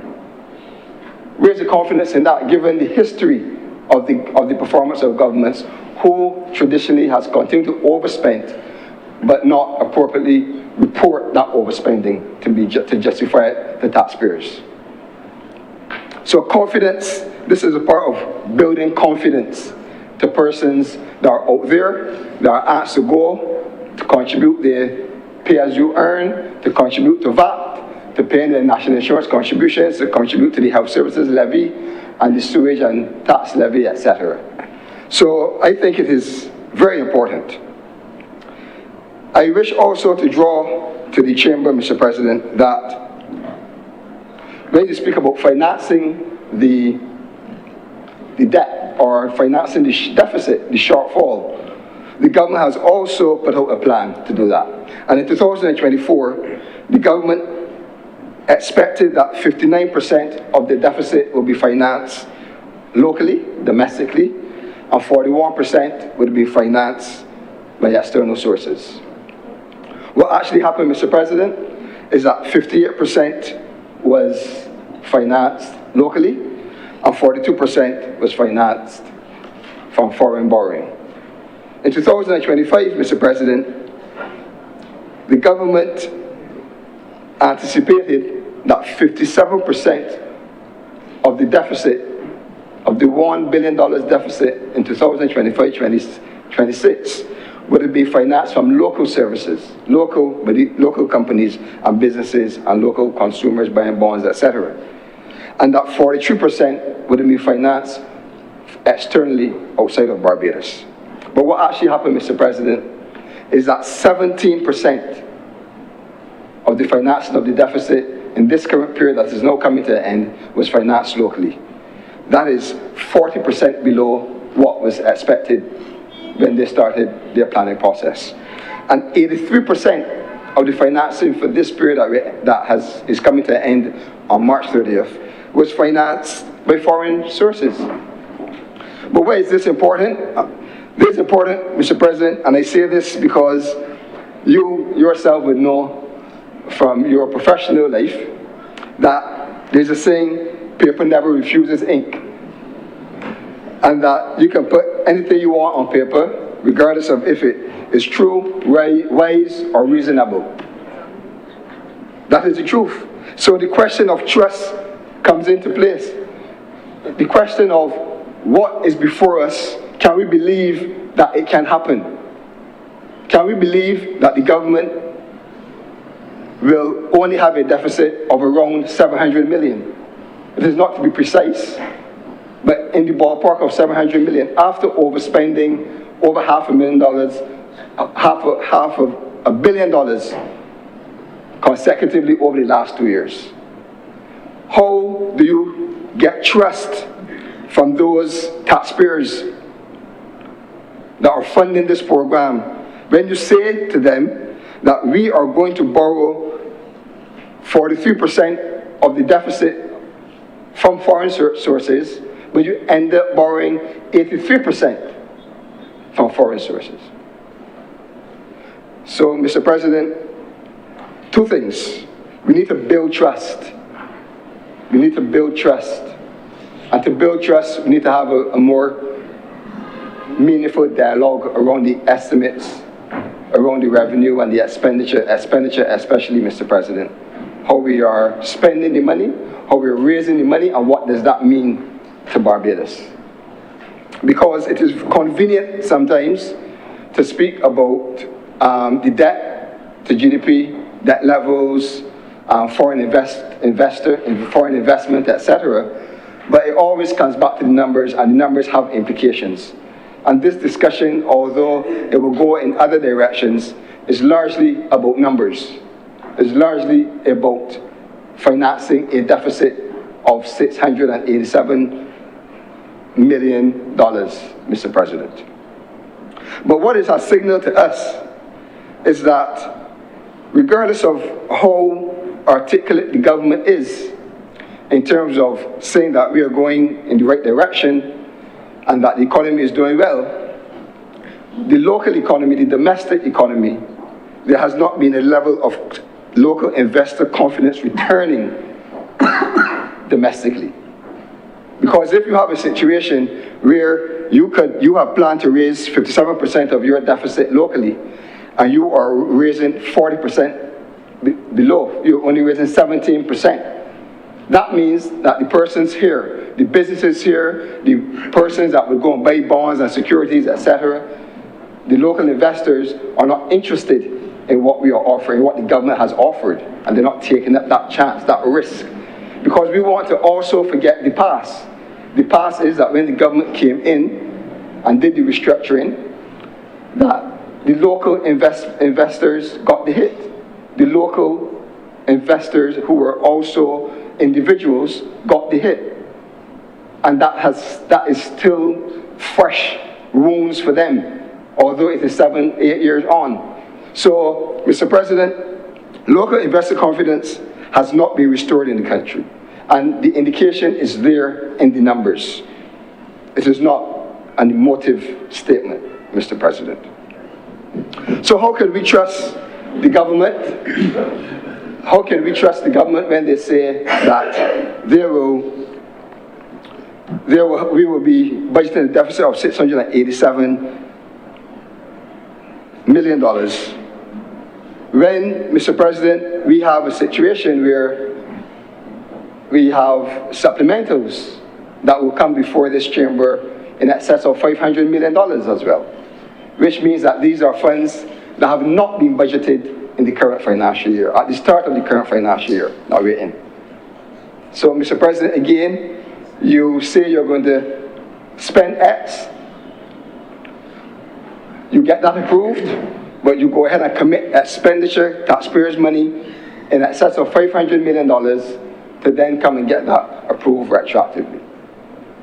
Mr. President, these are the sort of conversations that we need to have, because, as I said, this is a broader conversation about trust and the relationship between government and the electorate, and even it dives into voting. It dives into that confidence of a party being able to have persons say, I support this party. I support politics or politicians, because you know what? They're transparent. They're honest. They can trust what they say. If something goes wrong, they come back and say, this is what went wrong, and this is why. And that's all I'm asking for, Mr. President. A process that really deals with justifying a lot of what's happening in these numbers, apart from just us talking. Let us point to those highlights broadly of what we have spent more on, and why, where there were savings, and what we did with those savings, how we redirected those funds, so that we can bridge the gap. A gap analysis, so to speak, Mr. President, of what we were expected to achieve and what we actually achieved. But, Mr. President, the leader of government business also spoke to the debt situation and the debt to GDP. And I think the time has come where, and I agree with her, everything is not politics, everything is not partisan political rhetoric. And it should not be when it comes to the business of a country. The truth of the matter is that you can use numbers and metrics to tell the story that you want.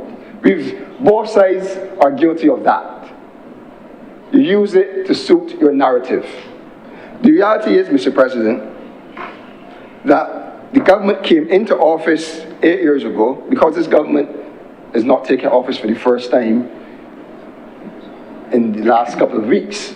They've been here for a while. And when they came in, they made some adjustments, and they convinced Barbados that these adjustments were necessary. The debt restructuring, the default on the debt, etc. And they painted an extremely horrible picture of the economy. And while I am not equipped to defend the numbers that they came and saw, and I hope that some people who reside in the chamber now may use the opportunity to clarify a lot of those statements, not for the party, but for Barbados. Because when a government is in control and takes certain decisions, it must be able to be in a position to defend and explain to the electorate why they made those decisions. And that is why I'm saying it is about having a real, true, honest conversation with Barbados. It is not being partisan. It is not only about the Barbados Labour Party, Democratic Labour Party, or any other political party, Mr. President. But when they came into office, they made specific changes that impacted the lives of Barbadians significantly.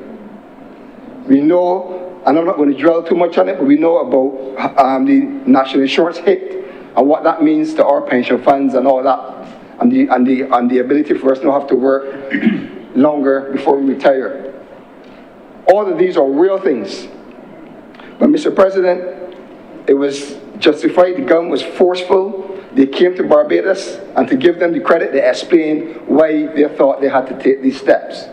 The debt, the gross public sector debt at December 2019, after some of that reshuffling, after the write-offs, after some of the adjustments, the major adjustments that impacted our lives and livelihoods, the debt at December 2019 went to $12.3 billion. The gross public sector debt at December 31st is at $15.1 billion, Mr. President. Interest payments, Mr. President, in 2019/2020, in that period, 2019-2020, were at $249.7 million. Interest payments in 2024/25 was $750 million, Mr. President. So the realities are there. It is not about using metrics that change if you change how they are calculated and the basis on which you calculate them. It is not about that. The reality is that the debt has grown over the last few years, and the government is free to defend why they have borrowed more money. The reality is our interest payments to service that debt has grown in excess of $500 million as well. And one of the things that the government also did, Mr. President, is the government said that they're going to go and get cheap money. And they're going to be more financially prudent because they're going to get financing from cheap sources. And Mr. President, again, in 2019, the effective interest rate based on the interest payments and the debt and the loan stock was around 2.03%. At the end of December 2025, Mr. President, that effective interest rate is now close to 5%, 4.97%. So, Mr. President, I just draw this information for persons to get a better grasp of where the country is financially and economically. And you would acknowledge that I also use the periods that the government was in office, and I didn't try to politicize my statements by trying to compare it to 2017 and 2016 and 2018 to justify if one government is better than the next. But the truth of the matter is that this is what we are faced with now. We are faced with more debt, we are faced with higher interest payments, and all of this is built in and feeds in to this estimates of revenue and expenditure and our ability to pay our way. Mr. President, the government has also kind of articulated to the country, they're using smart language. And they're saying that we are not in an IMF program, that Barbados is not in an International Monetary Fund program, and that the government has them a phone call away in a standby arrangement. I'm not here to dispute if the phone call is a local call or a WhatsApp call, Mr. President. But I will make it clear that the Barbados government, the taxpayers of Barbados, we have a relationship with the International Monetary Fund. Call it what you like, not in a program or out of a program, we have an existing relationship with the IMF. And that relationship, Mr. President, is based and will be based on our relationship, on our ability to repay the debt that we owe them. Mr. President, if you go and take out a mortgage with the bank, you have a relationship until you clear that mortgage and they pass the title deeds to you. There is a relationship with them because you are in an agreement to make a payment to them every month.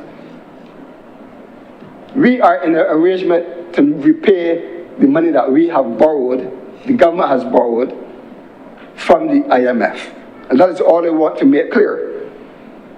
And at December, that amount due to the IMF, based on what the document itself is saying of estimates of revenue in Appendix C, I believe, Mr. President, we owe the IMF at December 31st, $864 million, Mr. President.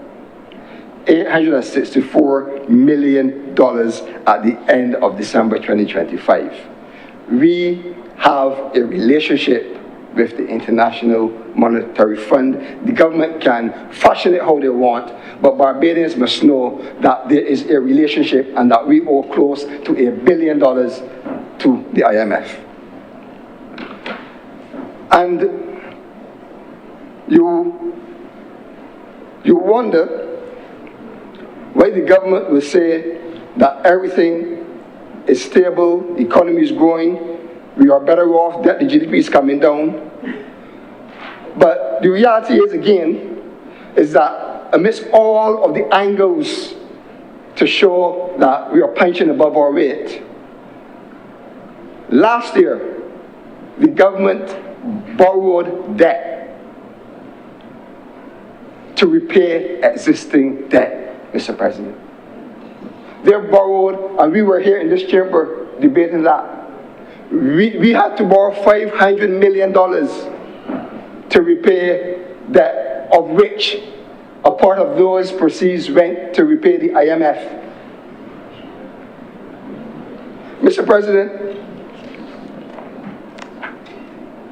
I just implore us to have a better relationship with the people of Barbados and put the facts on the table, and we are smart enough to make our own, to make our interpretations, Mr. President.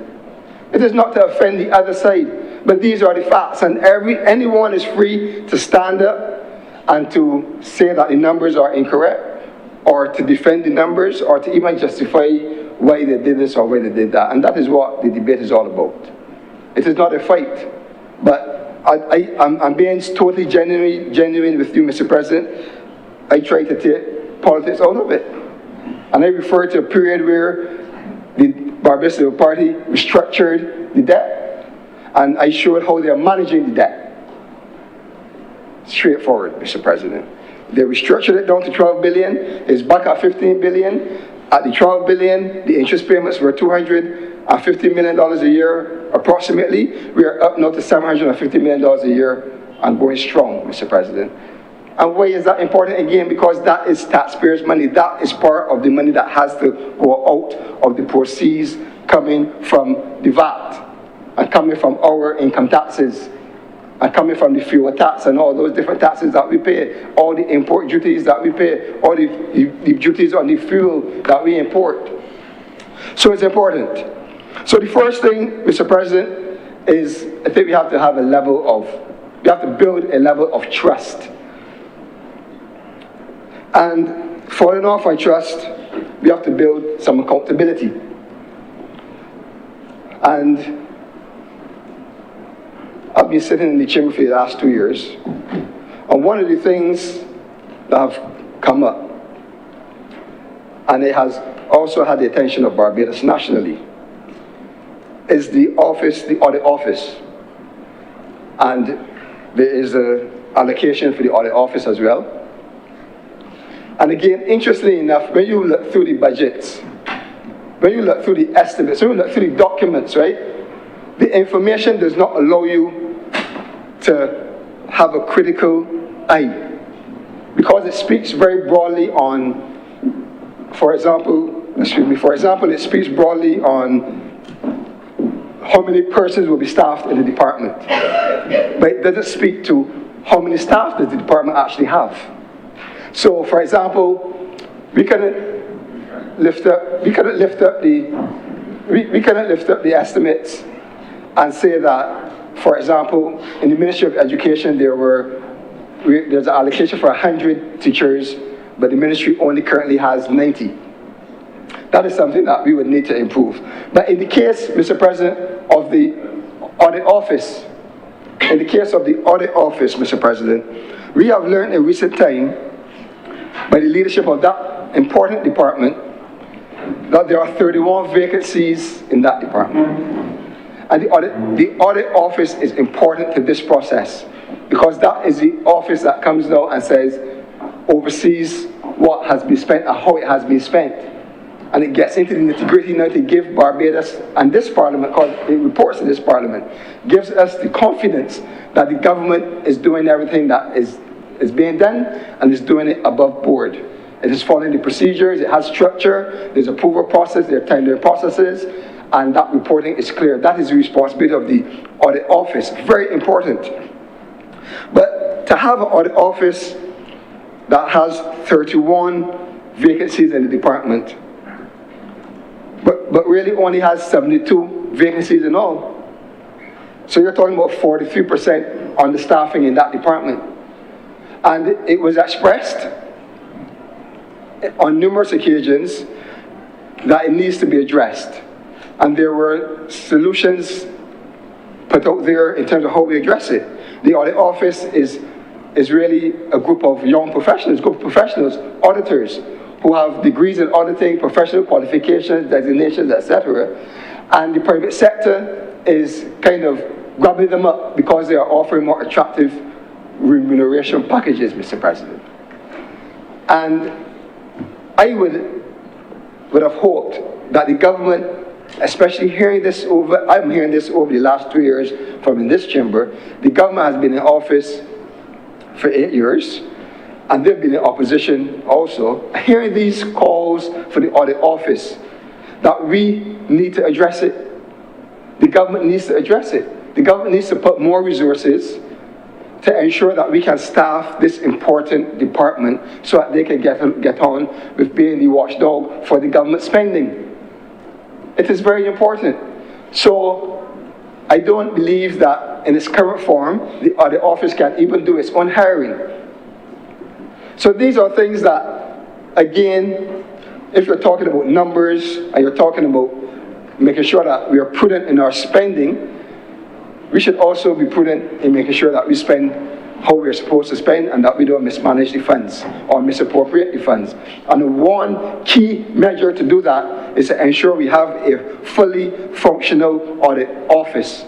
And we need to address it as a country, and the Barbados Labour Party needs to address it as a government.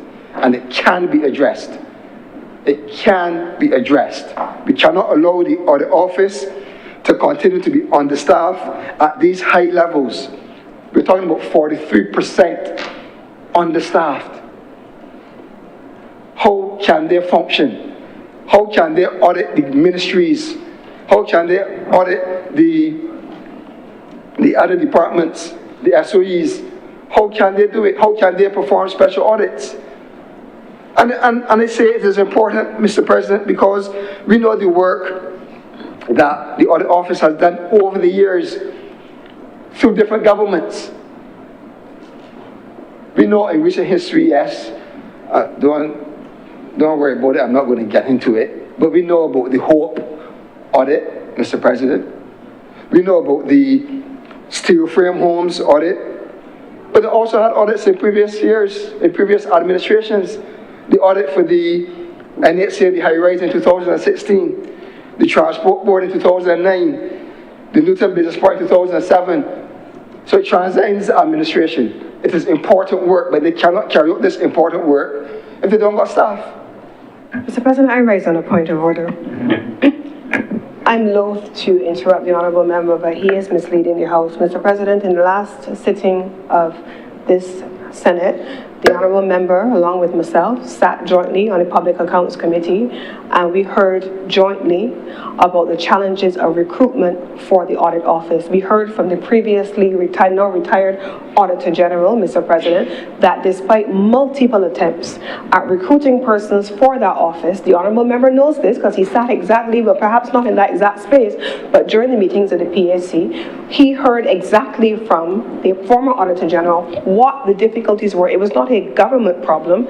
It was that persons were not applying to the Audit Office because the remuneration levels in the private sector were different and more favourable. And so the Honourable Member is misleading the Chamber by attempting to make this about the government not staffing the office. And secondly, Mr. President, the Honourable Member is also fully well aware that the Public Accounts Committee, if it had been constituted by he who has now demitted office over the course of the last 2 years, would have been in a position to receive some of the very audits that the Honourable Member has just spoken about. But the work of the PAC was deliberately impeded. But we've had the opportunity to treat to those things.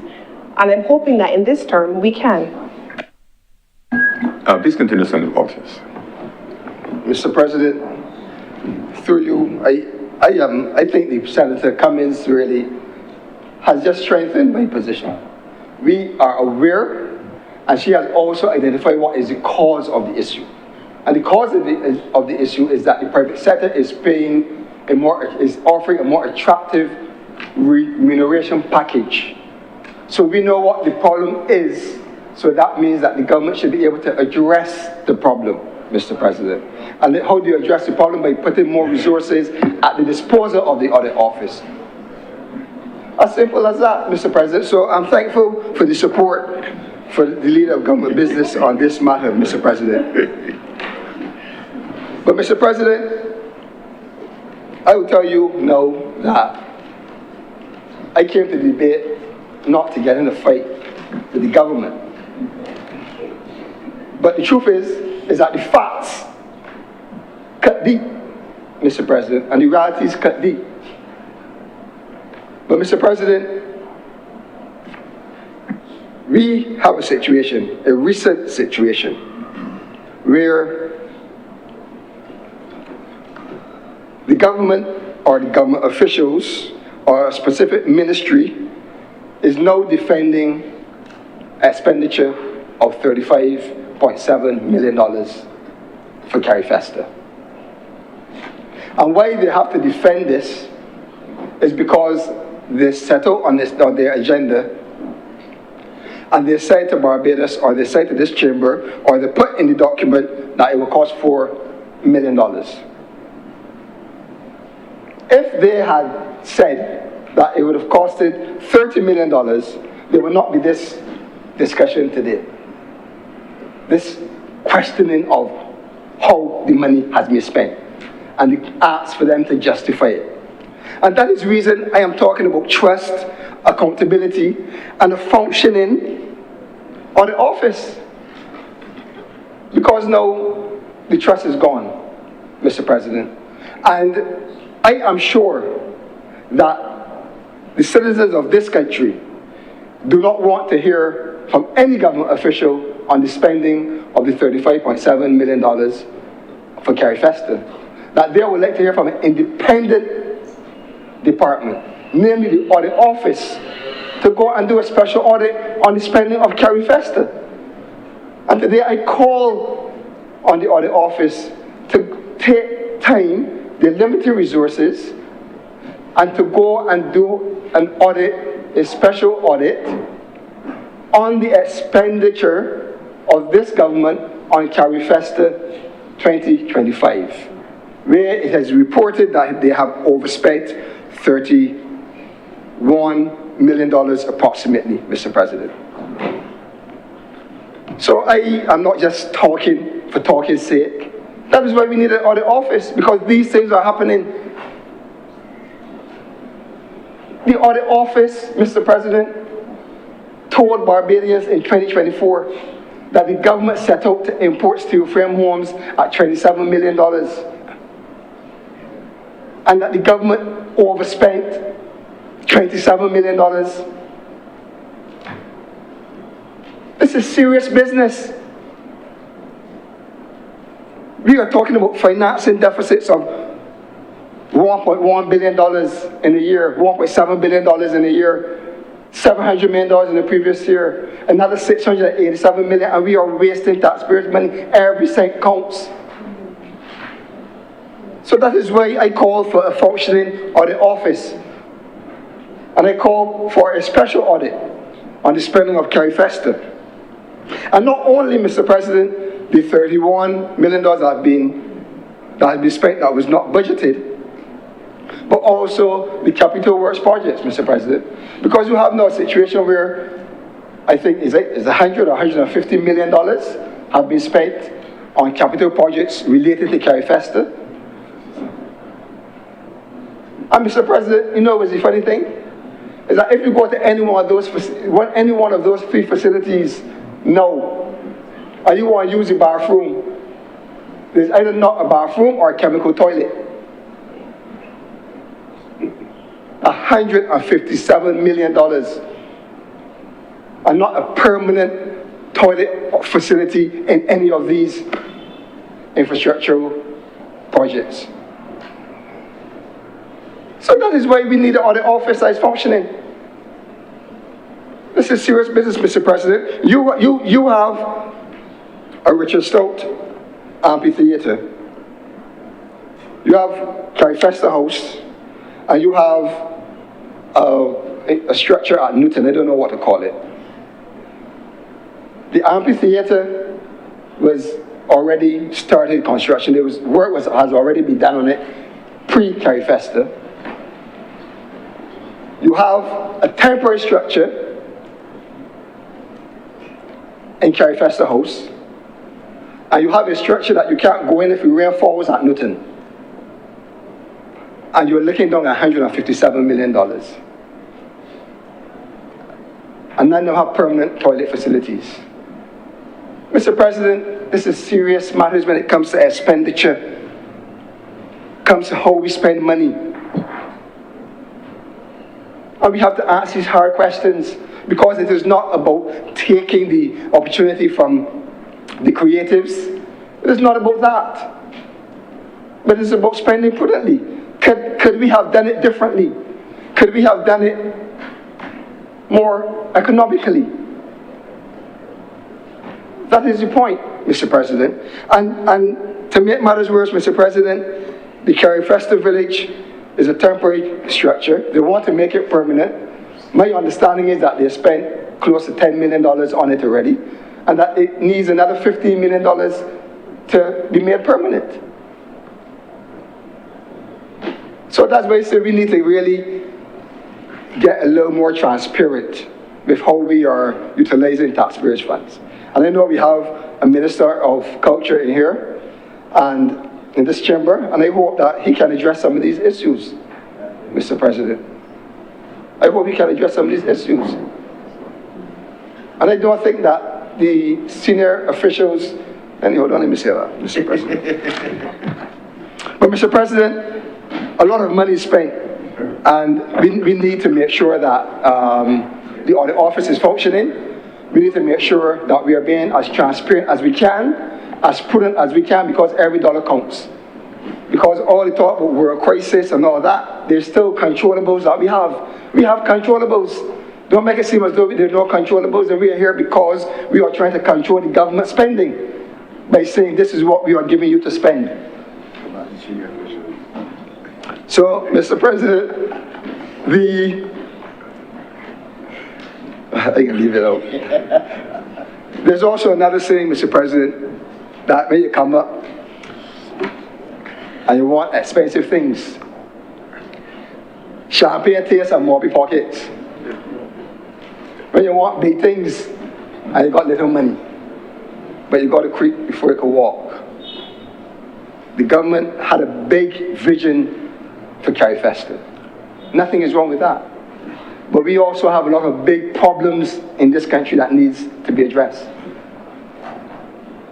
So the priorities of the government need to align with the realities of Barbadians. And again, it's not to take away from the creatives. It's not to take away from those vendors that came and sold, those workers in the hotels where our visitors resided and came in for the 2 or 3 days or the week. It's not about even those that participated. I hear about ticket sales and all these things. It's not really about that. It's about, could we have done it better? Could we have been more prudent in the spending? Could we have done it a different way that would have cost the taxpayers less? I'm sure that we could have, Mr. President. Mr. President, in these estimates of expenditure, there's an allocation, another allocation. Now, I'm trying hard to stay away from the regathering allocation because we do not know how that money is being spent either. But there's another allocation that we need to keep our eye on, especially coming out of the fact that we moved from 4 million to 35 million for Carifesta. And that allocation is the 60th anniversary of independence and the 5th anniversary of the Republic suite of events that the government is planning. We need to make sure, Mr. President, that this is not a placeholder like it was for Carifesta, and that at the end of this 12 months that we are hearing that it was not $3 million, that was just a placeholder, it's actually $25 million. The government needs to do better and should do better. There's no excuses why, at this stage, with all of the experience of government in this current term, previous current terms, that we should be in a position, or this government should be in a position, that they're putting this kind of placeholder on the budget or on the estimates to be approved, knowing full well that they will exceed it. If this $3 million is not realistic, please adjust it and let Barbadians know. It breaks the trust and it makes it hard for the government and any government to continue to do work on behalf of people because they just don't believe what you say you can do, you can do. So, Mr. President, as we come into the actual expenditure of the government, the planned expenditure for the next financial year, one thing is to approve funds. One thing is to disburse those funds or allocate those funds. But the next thing, Mr. President, is to make sure that we do not mismanage the taxpayers' money. To make sure that we execute the programs with little variation to budget, especially capital works.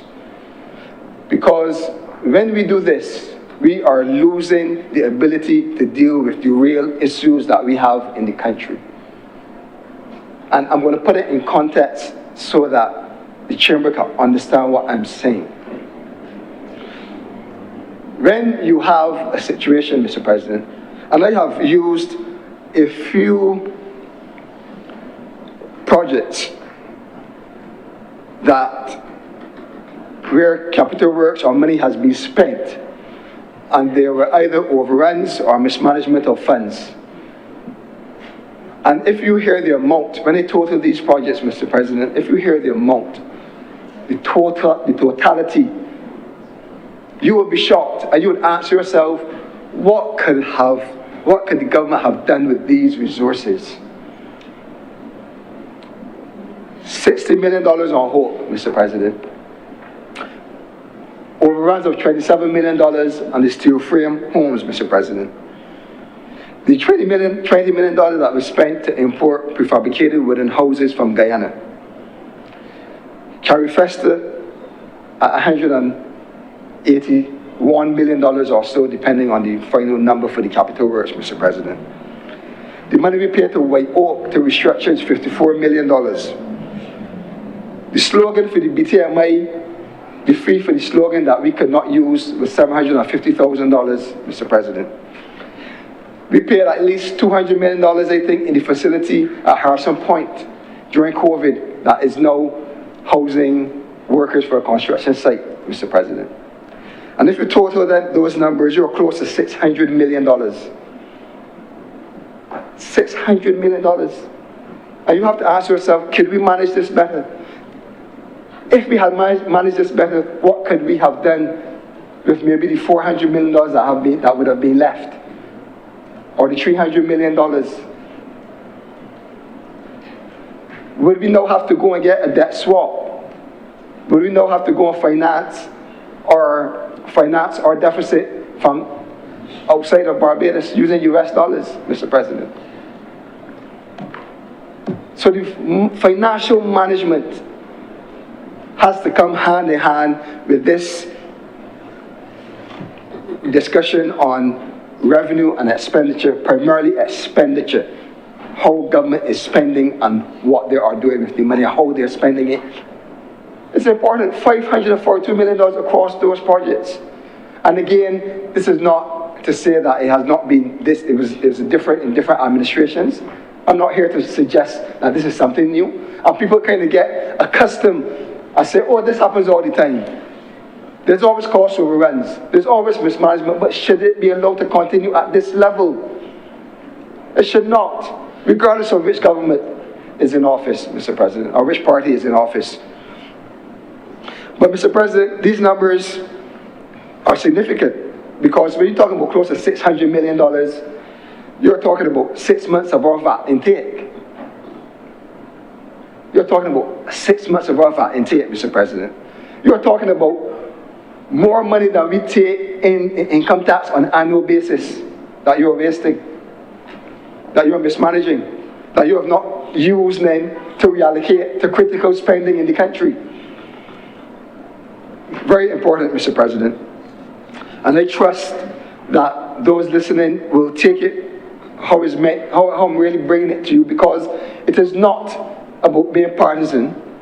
It is about you have the affairs of the country to handle. You have all of the money to spend on behalf of the citizens, and you must do a better job as the government. You must build trust, you must be transparent, and you must be held accountable for those monies. Mr. President, again, we look at this whole issue of trust and accountability, plans and projections of the government, what they say they would do and what they say they wouldn't do. And we look at energy costs, and I know that Senator Cummings gets very passionate when you speak about energy, and she will get more passionate when you speak about health going forward. But the reality is that I sat and listened to her presentation about health. And had I been a person not paying attention to debates, not listening to the government spokespersons on different issues, I would have been extremely impressed, Mr. President. I tell you no lie. If I was a class 4 student at Dickens Primary School or St. Stephen's Primary School, I would be impressed. If I was a 4 student at Queen's College, I would be extremely impressed at the speech. The plans for the healthcare sector, the health system committee. But why I'm not impressed, Mr. President, is not that because it wasn't a good speech, but because we need more than good speeches to run a country. I sat in here and I sat outside of here, this chamber, and I heard good speeches on where the country was going and where this government was taking the country as it relates to energy, as it relates to transformation to a renewable energy economy. And where we were in 2019, Mr. President, we are almost the same place in 2025, 26. The reality is that the minister or the foreign minister will say we are far from, as she just whispered. But we in the community, we outside of this chamber, we do not feel that far from. We do not. And Mr. President, in 2019, the fuel import bill was $728 million. In 2025, Mr. President, the fuel import bill was $728.5 million. Now, the cost of fuel will impact on this number. But the reality is that we are paying the same levels every year for fuel, amidst the transformation that was supposed to happen, and that through numerous speeches we were told better was coming. Specifically, Mr. President, as it relates to power generation, in 2020,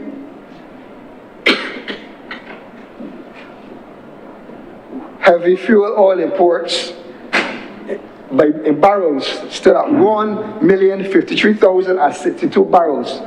So Barbados imported 1,053,062 barrels of heavy fuel in 2020. In 2025, Barbados imported 1,105,488 barrels of heavy fuel, Mr. President. And that is used to power electricity, Mr. President.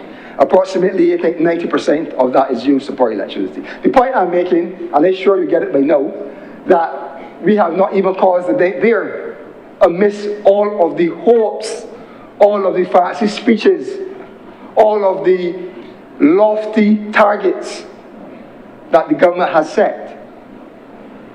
And we are in a position now where we are having to navigate the international pressures, which we would have to in any circumstance, but we are pretty much at square one, where we have to do the same initiatives that we were doing back then to kind of combat the increases in cost of living. I'm not knocking the increases or the initiatives to try to address the cost of living. We need to ease. Let's see if they work or not. The point is, the government has not moved the needle. And that is a significant cause of concern, Mr. President.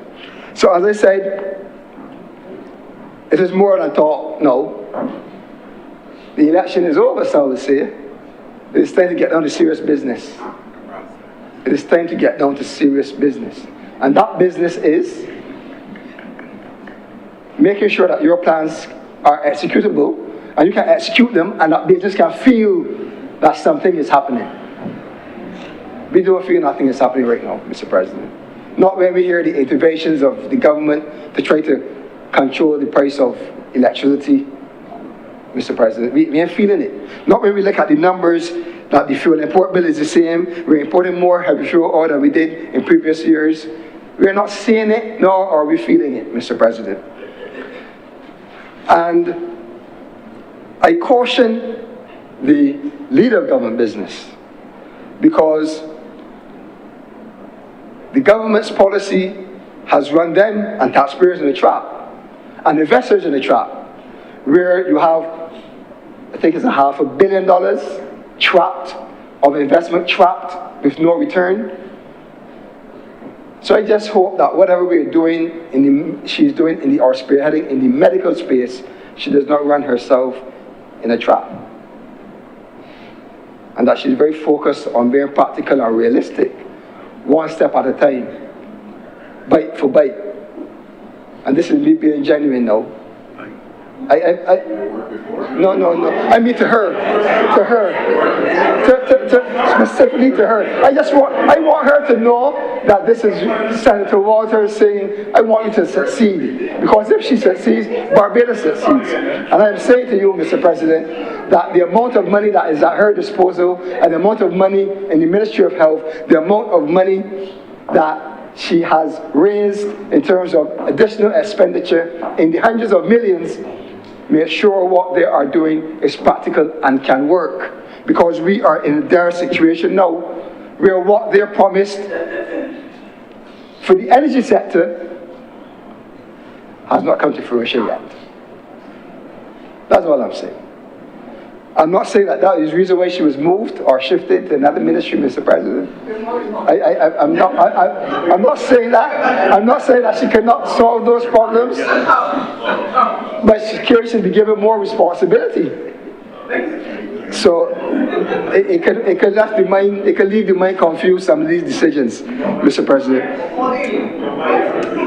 But Mr. President, one of the other issues as relates to energy, and I think it is one now that we need some of the technical people to really deal with.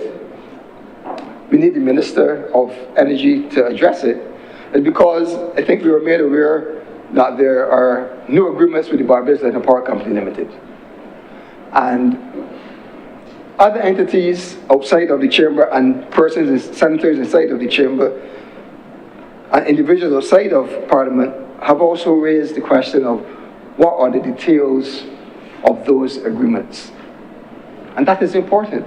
What has the government signed on to that will commit taxpayers on one hand, and then commit consumers on the other hand, as it relates to an electricity bill? We need some transparency, and that is what I preface my contribution on, being transparent.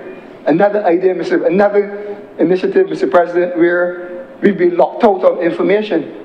Investors locked out of the grid, and consumers locked out of the information. I'm not sure there's some legal authority to withdraw or withhold, that critical information details of those agreements. But I would hope that those details can be shared with the public of Barbados, Mr. President, because the government acts on behalf of the public of Barbados and not on behalf of the Barbados Labour Party. Mr. President, a question in passing also is that in terms of the relationship with EMIRA, someone sent me a few weeks ago, actually during the election, I was sent a clip, a YouTube video that said that pretty much that another Caribbean territory that EMIRA operated in, fully owned the power plant down there, was signed a memorandum of understanding to acquire ownership of the power company in that territory, which means then that only, I think Barbados will be the last Caribbean country that they'll be wholly owned, and they still have an interest in St. Lucia, I think it is. But the point I'm making is that I'm not sure if that has any long-term implications for us in Barbados. And it may be useful for the government to share if there is some long-term implications for us as a small island operating under EMIRA, given that circumstance.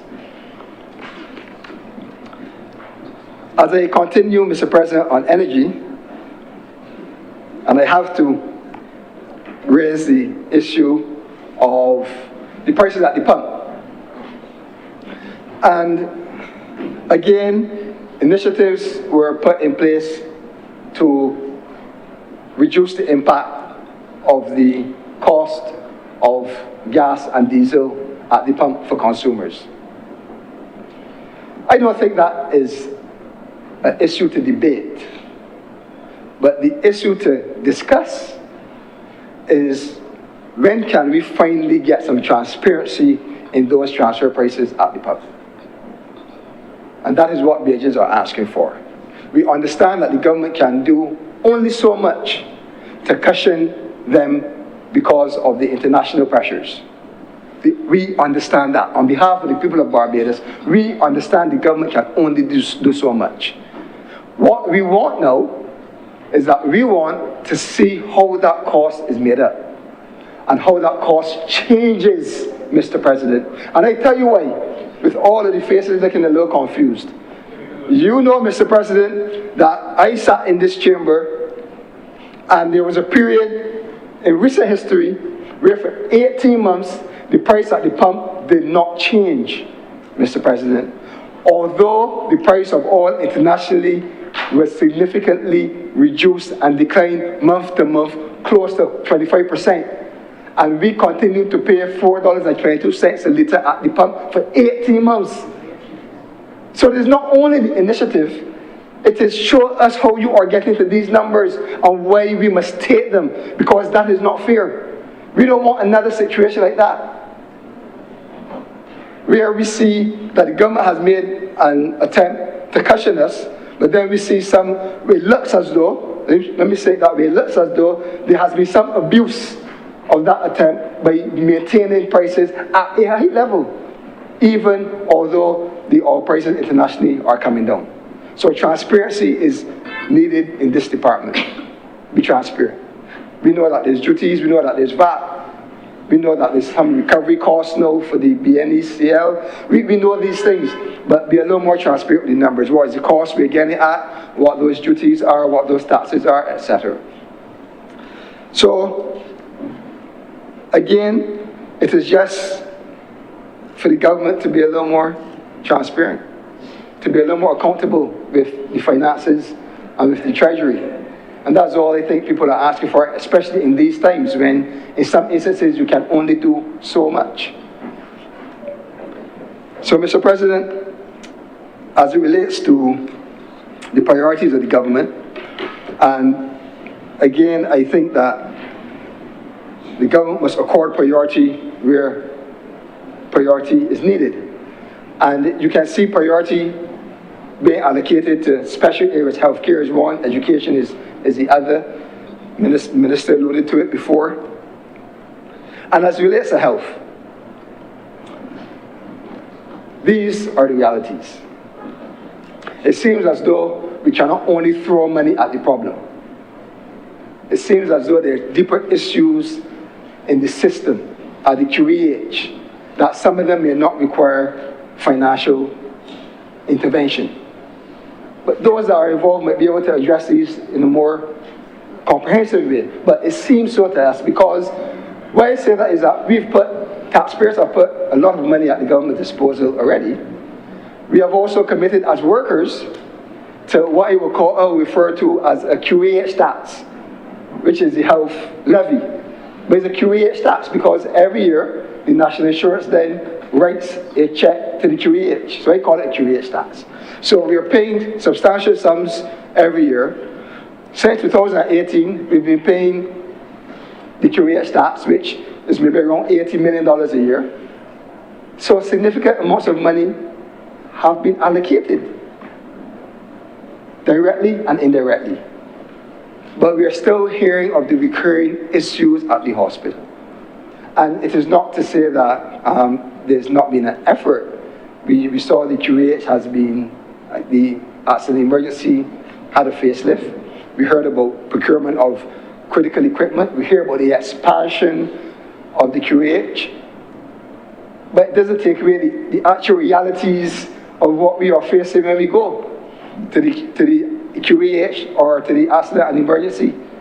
And that's just the reality. So there has to be a marriage between now what the government spends and what taxpayers are putting in to the QEH and what they get in return.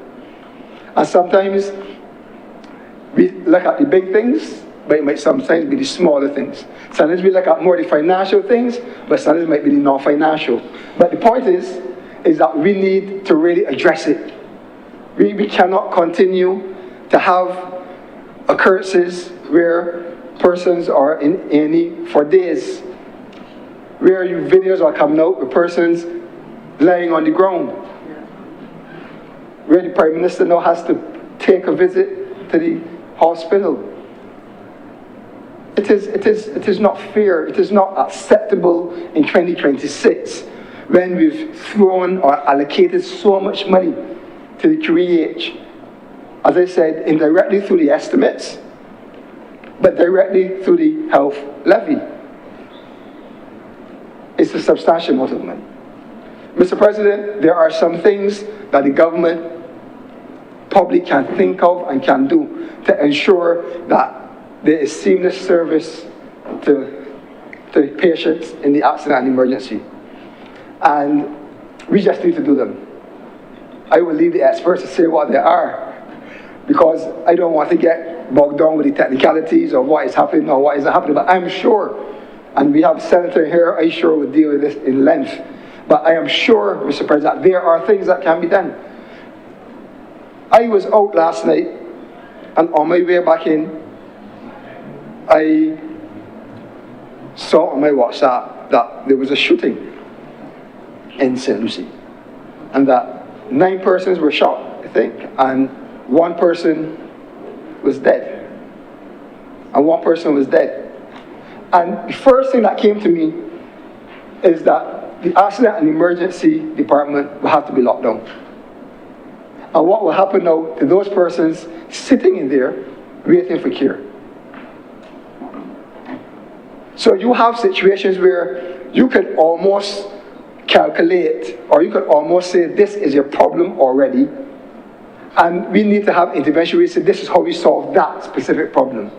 Because the person that has an issue, an emergency, a person has an emergency should not be put on the back burner because crime is out of control and we have no to facilitate those persons coming in from shootings, etc. I'm not saying they should not be facilitated, don't get me wrong, they should be facilitated, but not to the disadvantage of those sitting and waiting. It is an example of a real scenario that plays out. But how do we solve these particular issues is what the public will want to hear as well. So I get it, Mr. President. I get that, as Minister Cummings said, that she visited all of the facilities, Mr. President, and that they're going to have health system transformation. I get it that they're going to have a transformation committee. But again, don't let us get carried away with what sounds good and fanciful. Let us get our hands dirty with some of the real scenarios that confront us every day and see how we can attend to those immediately. Because from the looks of it, the crime is getting worse. Unfortunately, that is reality. Unfortunately, that's reality. Only a couple of weeks ago in Deacon's Farm, a gentleman was shot. You know where he was shot? There's a senior man sitting down by a shop where he will wait to drink a deputy beer on the evening. So crime is not under control. It is out of control. But as it relates to my specific point, we need to address these different scenarios, and there are many, I am sure. There's a situation, Mr. President, where the operating theaters, I understand, is always an issue around them. I understand that. I don't think I understand that only 3 out of 9 are functioning at present. Again, it is just some information that I got, and it can be clarified. But I am saying these are issues that continue to prevail, and we need to kind of get on top of them. We can't be spending $500 million here doing the debt swap and get $300 more million, that's $800 million, getting out another $80 million for the taxpayers from the National Insurance Scheme, and still walking in the A&E and go sit down for 2 days before somebody sees you. No, it is not. It is not acceptable, Mr. President. Not in this day and age. It is not acceptable. So, Mr. President, I commend the Minister. I wish her well in her transformation. But I think we need to really focus in on the scenarios and attend to those scenarios that are really important to the patients in the clinics and at the QEH. And we talk about schools and spending. And what frustrates me, Mr. President, is that, again, I calculated, collect numbers, you know this by now. I calculated close to $600 million in either wastage or things that could be managed better. Not to say that $600 million would go away, but there's opportunity in that $600 million. Maybe even half that the government could have put to better use. And school infrastructure is a better use for some of those resources. Every week, or almost every week, there is a sickle, a rodent infestation, some issue at either primary or secondary school in the country. And I try not to exaggerate. It happens very often. And if it is not an actual sickle, the problems are still there. So although the staff doesn't have to go home and the students don't have to be collected, it doesn't take away the fact that there's still mold in the roof and that there's still rodents coming through, droppings every other day in the classrooms. So because the school is not closed doesn't mean that those issues are not prevalent. They are. But what can we do and how can we spend our resources better to address these significant issues?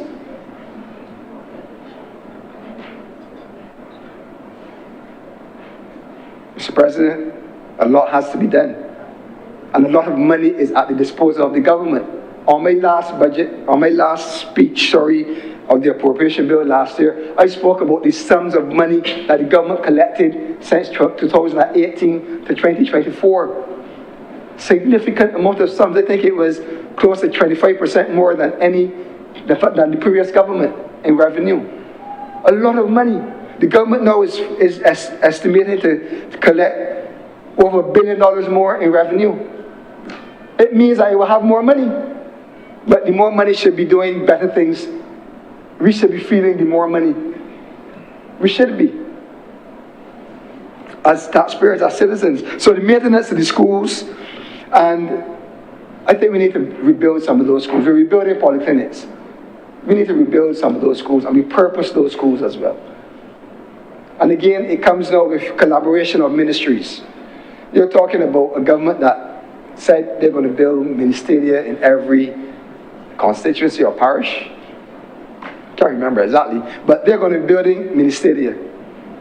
But we also have situations where there can be collaboration with the Ministry of Education, for example, that where there are schools that have facilities of playground, that those are the ones that are transformed because the students will use them. And then after hours, other people can use them, or weekends, clubs can use them, etc. But what is wrong with rebuilding some of our schools? Why are our schools being put on the back burner? They're being put on the back burner with all of the issues that we have in the school system in terms of the plant. They're significant. Last week, I think there were 3 that we know of. But those issues do not just go away because school reopens. They continue to fester and fester. So how can the government use its resources to attend to these critical issues? We have to address it. And there's some softer issues in education. The indiscipline in schools is growing. There's a lot of talk around the grooming policy, how students look when they go to school. I think the minister in early last year, promised that he would address the grooming policy and that he would kind of find a middle ground to letting persons express themselves versus letting persons have a little sense that they're in an institution that have rules. But we have not heard anything since. I understand that even last week at the secondary school, there was a big, I would use the word cuss out between administration and parent because of a color of the hair of the student. There are too much gray areas, Mr. President, and it causes conflict. Rules are rules. Make the rules that they can be understandable by both parties, that you can draw the line, and that the school administrators have the power, and they have the right and the authority to do what they have to ensure that students follow the rules. But we can't have a system where it's a free-for-all. So all of these things, Mr. President, are important. And you ask why this is important? Why does how somebody wears a pants to school important? Or if the length of the pants, or even how tight it is, Mr. President. I wear some tight pants sometimes, Mr. President. I see your skinny jeans too, Mr. President. Nothing's wrong there. They're always inappropriate. I have the legs for it.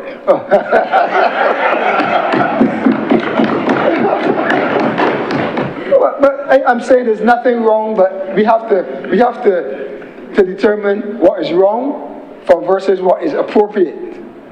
There's a difference between what is right and what is appropriate, right? So we just have to draw those lines. But what is concerning to me is that we have a lot of young men and women that may become,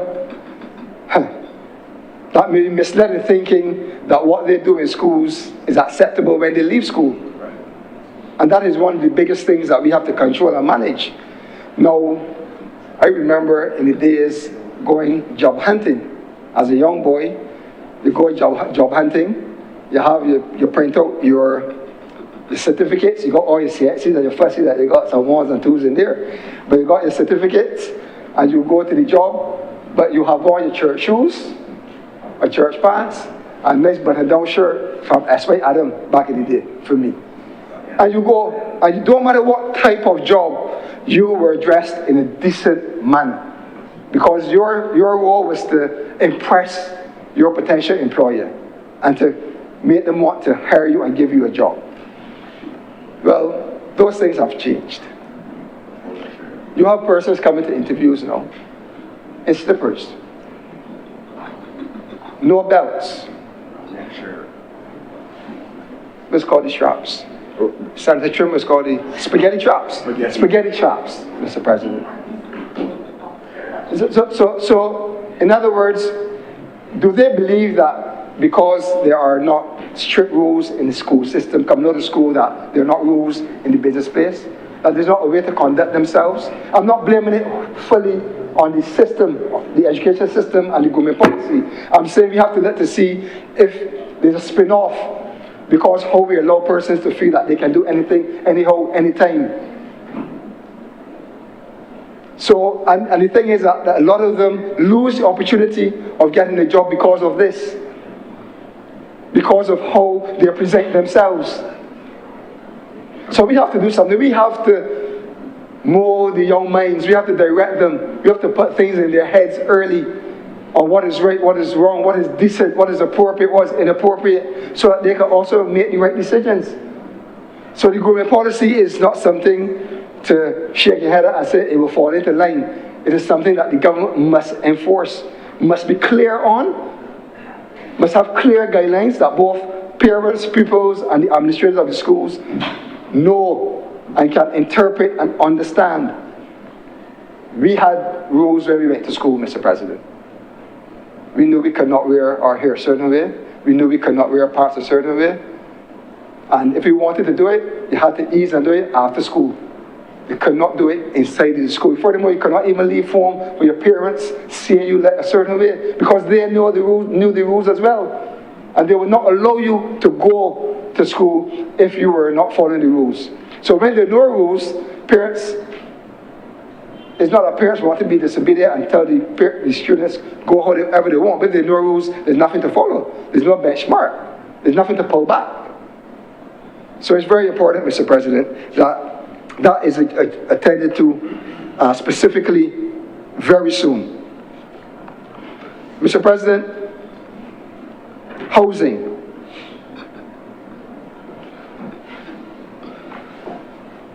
Now, I was given the honor by my party to speak on housing over the last 2 years. And we know that there was a lot of mismanagement in the Ministry of Housing based on the reports coming out from the same auditor or the office that I referred to earlier. I am concerned that the government will take an approach that they will continue in Hope Inc. as an entity. I listened to some of the discussion when the Ministry of Housing was in the well of Parliament. And the Minister of Housing opened his remarks by signaling the intention to continue in Hope Inc. That is not a good sign for Barbados, because they do not have a good track record in the short time that it existed. Why would you continue to support, to fund a housing program through an entity that has mismanaged the resources. And the mismanagement is not from me saying it was mismanaged, it was from the Office of the Auditor General, who said that these were key things that we should have been concerned with Hope. But the government has taken a position that they will discard that and that they will continue in Hope. And what are those key things? I just have a few things just to remind the Chamber and the people of Barbados, because it is important and it is significant enough, because it was $60 million. Again, there's a lot of money. There's a lot of money. A little more than a Carifesta bill, but it was a lot of money, Mr. President. The admin costs, the audit office said, Mr. President, that the administrative costs in Hope moved from a budgeted $900,000 a year to around $4 million a year. It said, Mr. President, that entity, the management of that entity, committed $64 million of taxpayers' money when they had no authority to do so. It said that that entity, Mr. President, committed to spend $37 million more to use an industrial type of construction versus using the traditional type of construction. $37 million more. It said also, Mr. President, that the entity was charged then with some level of importing prefabricated wood houses from Guyana. And that every house erected, the government stood to lose $125,000 per house. Mr. President, a board house, let me put it in Beijing parlance, the government is losing or has lost $125,000 for every house that came in from Guyana. Every wooden house. That is under Hope. So the track record is not good, Mr. President. So I'm saying, if the track record is not good, why would you continue then to funnel resources, taxpayers' money, down through Hope to execute a mandate? The government said they would build 2,000 homes a year. Hope built 110 at that time of the audit. We still see the buildings in Poole St. John unfinished. Still with the same title issues. So instead of arresting the issue, instead of bringing the confidence of taxpayers into the government now, and saying that we have an issue here, Hope did not work for us. We can turn away with Hope. And we are going to do this through National Housing Corporation. We're going to put this in place, that in place. Better project management, better committees, better everything. We're going to train small contractors so they can improve the standard of building, they can be more cost efficient, etc. We're not hearing that conversation. We're hearing that we're going to use Hope again to just put a whole set of money, and you know what? We know what's going to happen, because Hope has no record of success. It has a record of wastage. And some would even say it's condominium, but it will stick to wastage, Mr. President. That is reality. So it is fine to come and explain how excesses in departments will move from one department and might be used in another department, etc. And sound fanciful about how the government will manage its affairs. But these are the details. This is the reality now. This is the reality. And low-income housing is one of the most important things now for people. You have 3 and 4 generations of families living in a house. Why? Because it is expensive out there to go on the market in that way for land and house. The government has the mandate to provide affordable housing, not cheap housing, affordable housing. And quality affordable housing.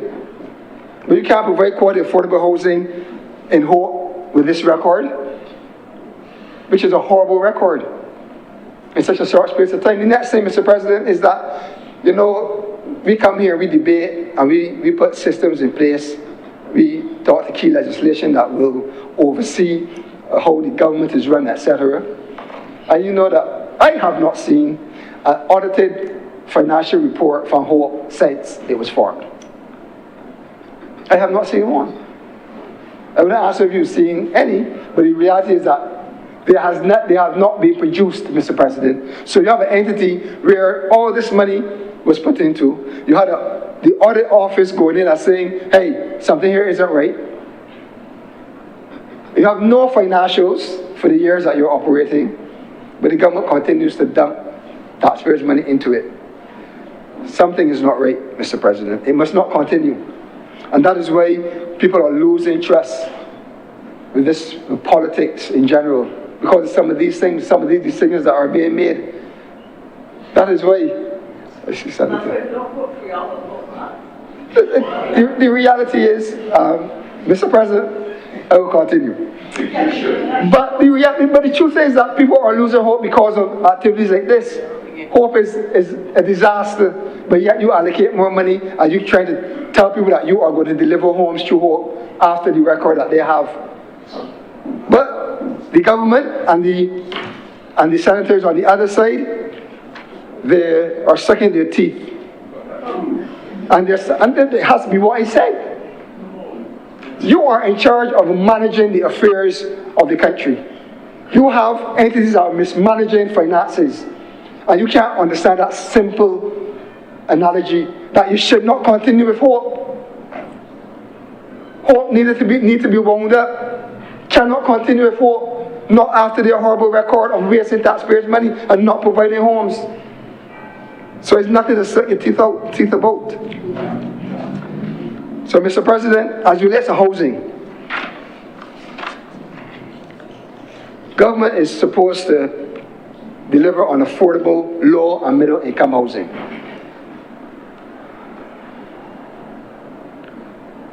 But I think that government, there's some opportunity for government in this whole scenario. Government has just said that they will move to, is the right to own? And they have a fancy term.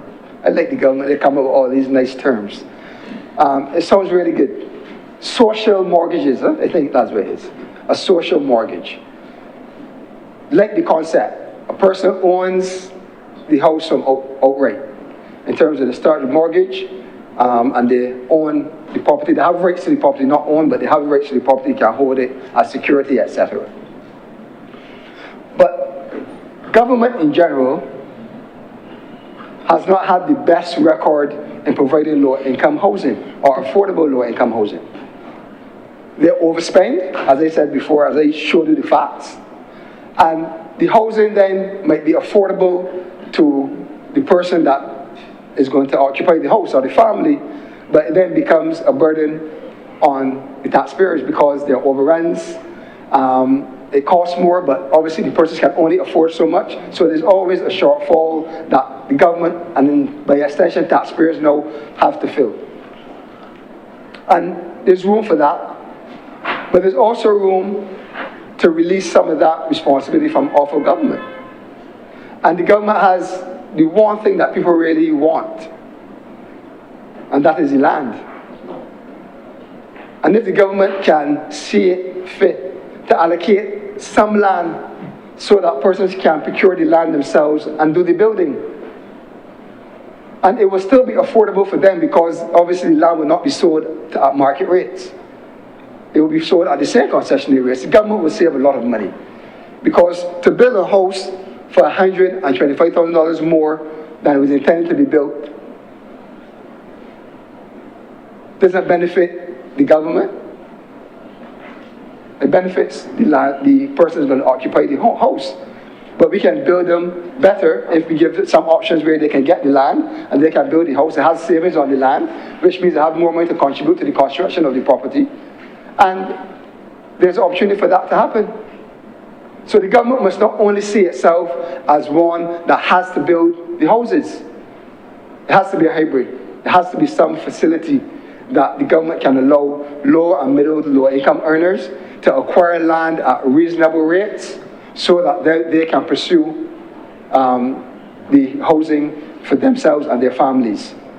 It is not unrealistic. I'm sure it's been done before, but it's something that needs to be looked at. There has to be a marriage between how government can manage its limited resources to really house Barbadians. But I sense that using one method only will be overly expensive and inefficient, as we've seen in the past. Because as I said, We were promised 2,000 homes. I don't know if we got 2,000 homes over the last 3-4 years. It's 8,000 homes. I don't know if the government built even 1,500 homes themselves. So it's not sustainable, it's not realistic. Mr. President, in terms of crime, as I said, we've had examples of crime up to last night, recent criminal activity, lawlessness, and I don't think this is one of the more comprehensive discussions where it doesn't rely only on a court, doesn't only rely on the school system, doesn't only rely on parenting. It is multifaceted. It is really multifaceted, and we need to deal with all the different issues that intertwine that will address crime or the rising crime rate in this country, especially the use of illegal firearms.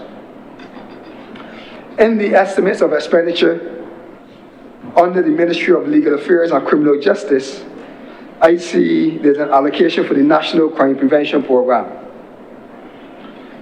$11.69 million.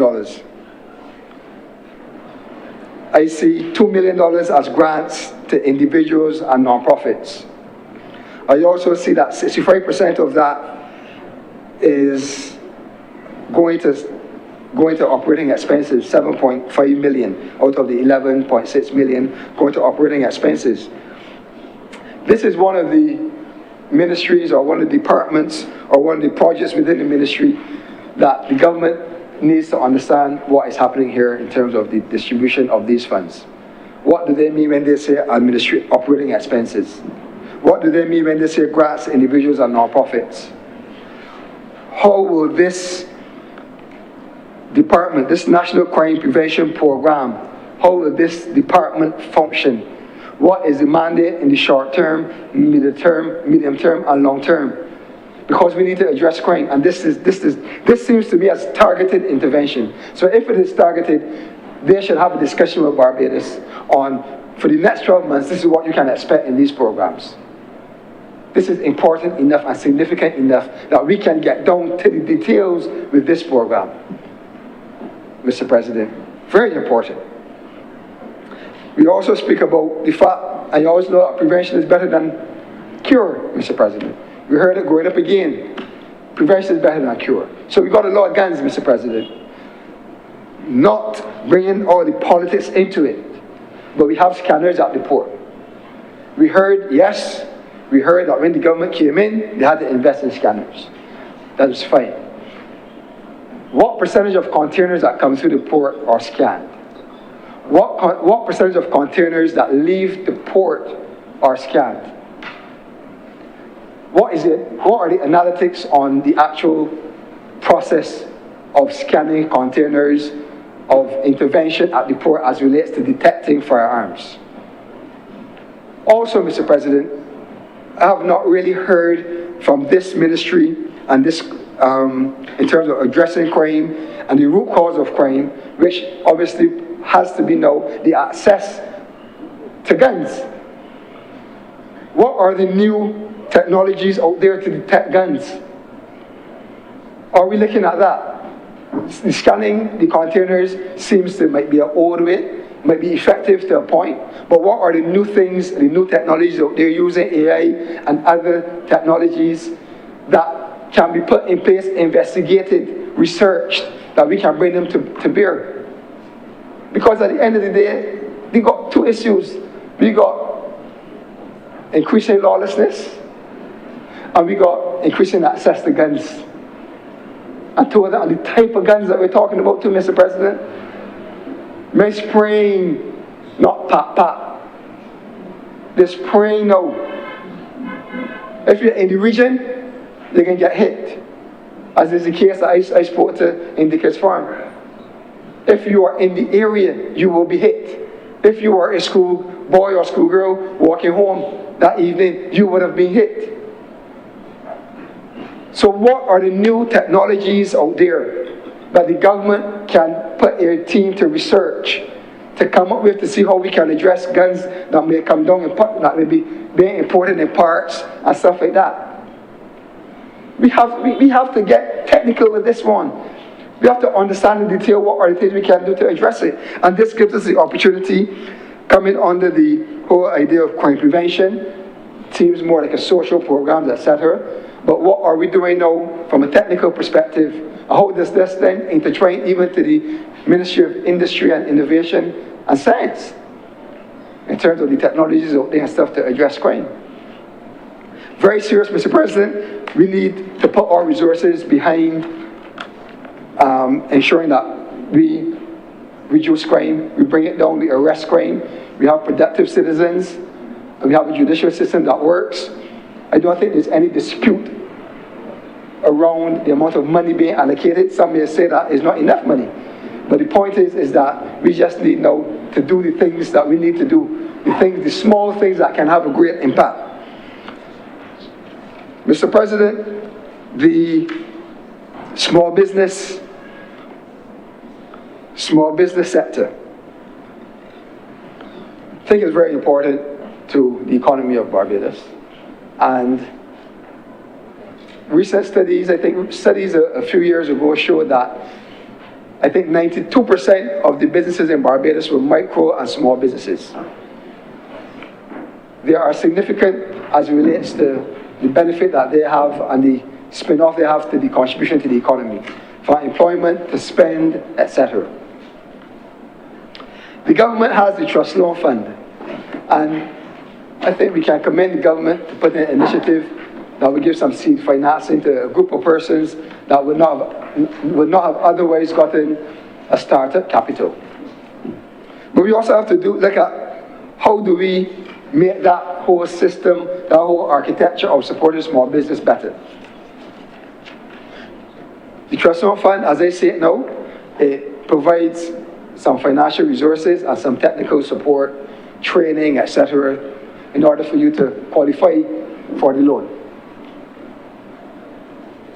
What are the bigger structures that we can form outside of a one-day seminar that can support an existing business longer term and more sustainably?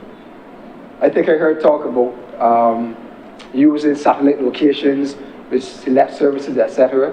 I would want to preface that by introducing the concept that I spoke about last year during Small Business Week, which is an entrepreneurial hub, which are facilities that the government can put across the island that will actually service small business in a big way and a sustainable way, providing a lot of technical support, a lot of secretarial support, a lot of accounting, financing, management, social media, a lot of support that will allow the business to carry on, allow the person to focus, the small business owner to focus on the business, and allow also the business to grow from strength to strength. I think that the government can put resources in a system like that. We need to support our small businesses. The younger people are more focused on working for themselves now than they are going for an interview. Oh, sorry. Mr. President, I want you to rise. I rise on a point of order, Standing Orders 32A. Granted, I'm new to the House, but I am one who seeks clarity.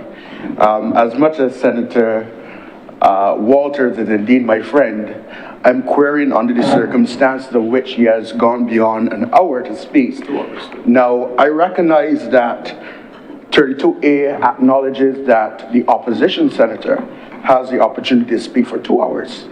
But by virtue of all that has been presented in this House and on the screen itself that has gone out to the media, it says that he is an independent senator. I'm not sure if you have exercised discretion. And sir, I will submit to you in that regard. But I do seek some clarity on the matter. I am a bit starving at this point. Indeed.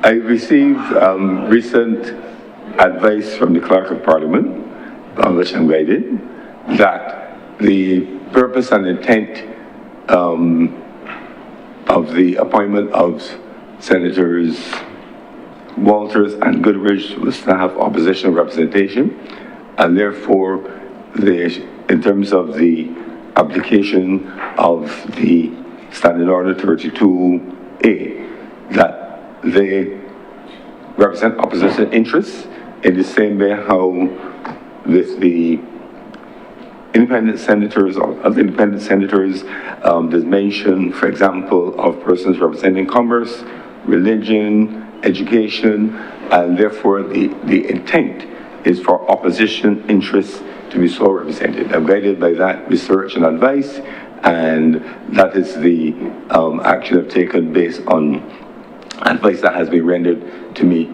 in the past of the last few days. Thank you, Mr. President. In other words, don't worry about the screen, everything is in good order. You can correct it though, Yes. don't worry. Is it corrected? Okay, good. Thank you, Senator Snooker. Well, Mr. President, the small business sector, as I was saying, is important, and we need to hold our small business people close to us, nurture them, develop them. So the infrastructure of a entrepreneurial hub or something of a kind of that similarity to support them, because it is one thing to give somebody money, but then it is the next thing to leave them out there on their own. Money in itself cannot guarantee success for our small business people. They need a substantial amount of technical support and know-how to be able to succeed and maneuver this economic environment. In addition, Mr. President, the increase of the funding for small business moving from $10,000 to $20,000 is something that on the surface is commendable, but again I ask the question, could it be done in a more, in another way that is beneficial to our small business people? And what do I mean by that, Mr. President? Small business people, any business, whether small, medium, or large, needs access to cash almost all the time. So I think the time has come for us to recognize that and look at the small business sector and the trust loan financing with that in mind.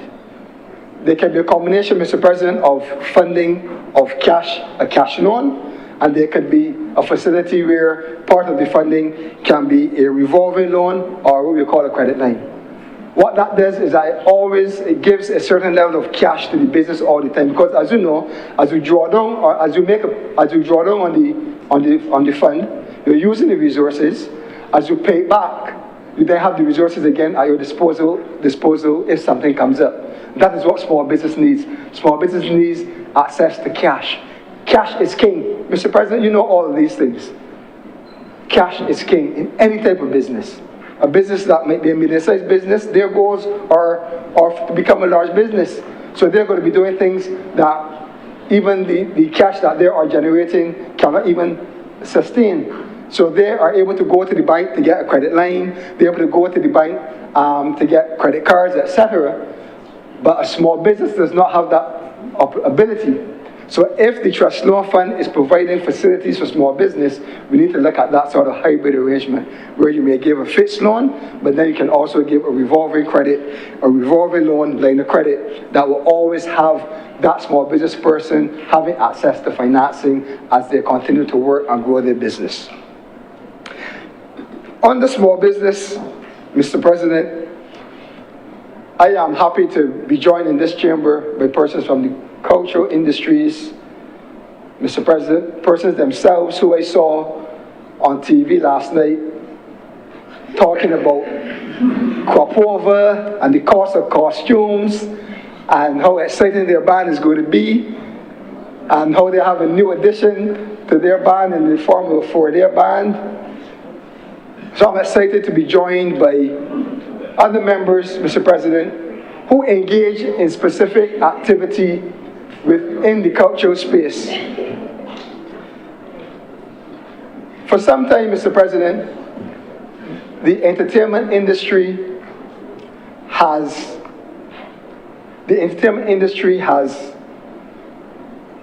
been unfair to small event promoters.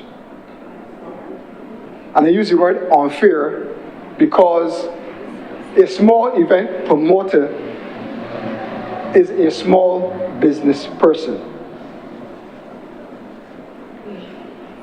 threshold for VAT, to register for value-added tax, is if your business is earning more than $200,000 a year. I cannot speak to the earnings of my fellow senators' investment or initiative, but there are a lot of small event promoters who are earning less than $200,000 a year in revenue. The government in this budgeting process has moved that from $200,000 to $350,000. In other words, a business does not have to think about, a small business does not have to think about registering for VAT unless it earns at least $350,000 in revenue. There are small promoters who are earning less and who will earn less than that over a 12-month period. But for some reason, all event producers are supposed to register for VAT. That is unfair, Mr. President. And why it is more unfair, not only because they're a small person and there are rules for one set of persons and not the others, is that in a VAT environment, how VAT works, VAT is an offset tax. So what I get in VAT intake, I get an offset from my expenditure. And then there's a net position that I would pay the government or the government will pay me. As a small event promoter, they are also being serviced by small businesses who are not registered for VAT. So in other words, there is no offset of your revenue that you have to take in. So when you essentially what a small event promoter is doing, he has to take 17.5% of his revenue and give to the government. And that is unfair, Mr. President, for those who are earning less than $350,000 a year. That needs to be rectified. So, Mr. President, we have to bring a level playing field for small businesses and small business owners and those who are aspiring. And that is one of the ways I can only talk about what I know, and that in the entertainment industry, the small event promoters, that is what they have to go through. And it needs to come to an end, Mr. President. Again, it doesn't cost the government anything much to do that, other than the fact that these businesses will thrive, they will continue to use the services of other small businesses. They will turn the entertainment industry from a 3-month industry to a 12-month industry, where persons feel comfortable that they will not be run down by the VAT office. It will go a long way for small business people, for small service providers in the industry, and for families, Mr. President.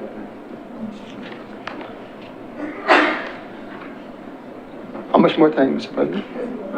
5 minutes. 5 minutes. Mr. President, before we wind up, Mr. President, I will just focus on the agricultural sector. And again, it's priorities of government. It is how a government sees or sets its agenda. We are in a situation where, yes, we have to import most of what we use or what we eat, etc. But we do have an agricultural sector, and food security is important. What are the resources afforded to the agricultural sector in this incoming year that will see it flourish or that will get them a little more comfortable? There are pressures of increased costs for fertilizers, increased costs of water, even just access to water. There are also the weather situation in terms of the change of weather, crop theft, but we have not heard a real aggressive plan for the government in this financial year to address crop production and food security. There lies in the estimates of expenditure. And under the Ministry of Agriculture, Mr. President, it says to us that in 2025, under measures to stimulate increased crop production, the government planned to spend $34 million. But it actually spent $8.3 million. So again, this is one of the areas where it is very important to Barbados, but the government seems to have saving money when they should actually be spending more in agriculture. So when we see now in 2026 that we are going to approve here today $26.4 million, when we come in here next March, April, you could see that they probably spent $5 million. So again, it doesn't give us any comfort that anything is happening in agriculture, that there's no thrust to really move the agricultural sector forward. And that has to be a cause of concern, not only for those in the industry, but for Barbados in general. And again, a lot of them are small farmers, small business people. And how are we going to support them when we want to direct quarter of $1 billion, to invite persons to come here to invest in businesses? So we can't take $275 million to tell persons to come in to this country to do business. And we have small businesses in farming struggling for support. We have small businesses going and taking out loans at the Trust Loan Fund, but sometimes 6 months down the road, they can't repay them. You can't have businesses closing doors all around us, small, micro to medium-sized businesses closing doors because there's no support given to keep the doors open. But the government is focused on external before it focuses on internal. So food security is important, focus on agriculture is important. The point is that you can put something in the document to be approved, but it is what you do after. And in agriculture, they have not put their money where their mouths are. They said they were going to spend 26 million last year. They spent, 34 million last year. They spent 8.3 million. Now they're saying they're going to spend 26 million. Please spend the 26 million so that we can improve our crop production in the country. Mr. President, as you can tell, I am interested in making sure that the resources put at the disposal of any government is managed carefully and it actually attends to the issues that we have to deal with every day. There are macro issues, there are micro issues, but there are things, Barbadians, when we go about our daily lives, we are feeling the reality. We feel the reality of the state of the roads. We feel the reality of the conditions of the schools. We feel the reality of the conditions at the QEH and at the polyclinics. We feel the reality when we have to go and buy produce that is imported and we see the cost. But in this process, where a government is spending, Mr. President, billions of dollars on behalf of taxpayers, we have to make sure that those funds are managed in the best interest of Barbados. $5.6 billion is set to be approved during this debate, Mr. President. We need to ensure, as I have highlighted, that we do not mismanage, waste, or squander money. I have explained to the Chamber, Mr. President, that if I total some of those things that we think have been mismanaged, that we get close to $600 million. What can $600 million do for Barbados today? I have also indicated, Mr. President, that as much as the government can articulate that we are going in the right direction, and in some cases we are, there are still some things that are of deep concern to Barbadians. The level of debt, the payments that we have to make on the interest, the ability to repay the principal payments because we are borrowing money to repay loans. There are a lot of things that Barbadians are concerned with, and I think the government has the opportunity to bring Barbados into this trust and this confidence by being more transparent, by fixing the audit office, putting the resources behind that department that they can get on with the review of the financial management of all government departments and special audits, and bring some accountability and transparency to the operations of government. Mr. President, with those few words, I'm obliged. Thank you, Senator Walters. Senator Cummings. Mr. President, I beg to move that this sitting of the Senate be suspended for lunch until 3:30 p.m. The question is that the Honourable Senate, the Senate be suspended until 3:30 p.m. today. Will those honorable senators in favor, please say aye. Those against, please say no. Against, the ayes have it. This Senate is suspended until 3:30 p.m. today.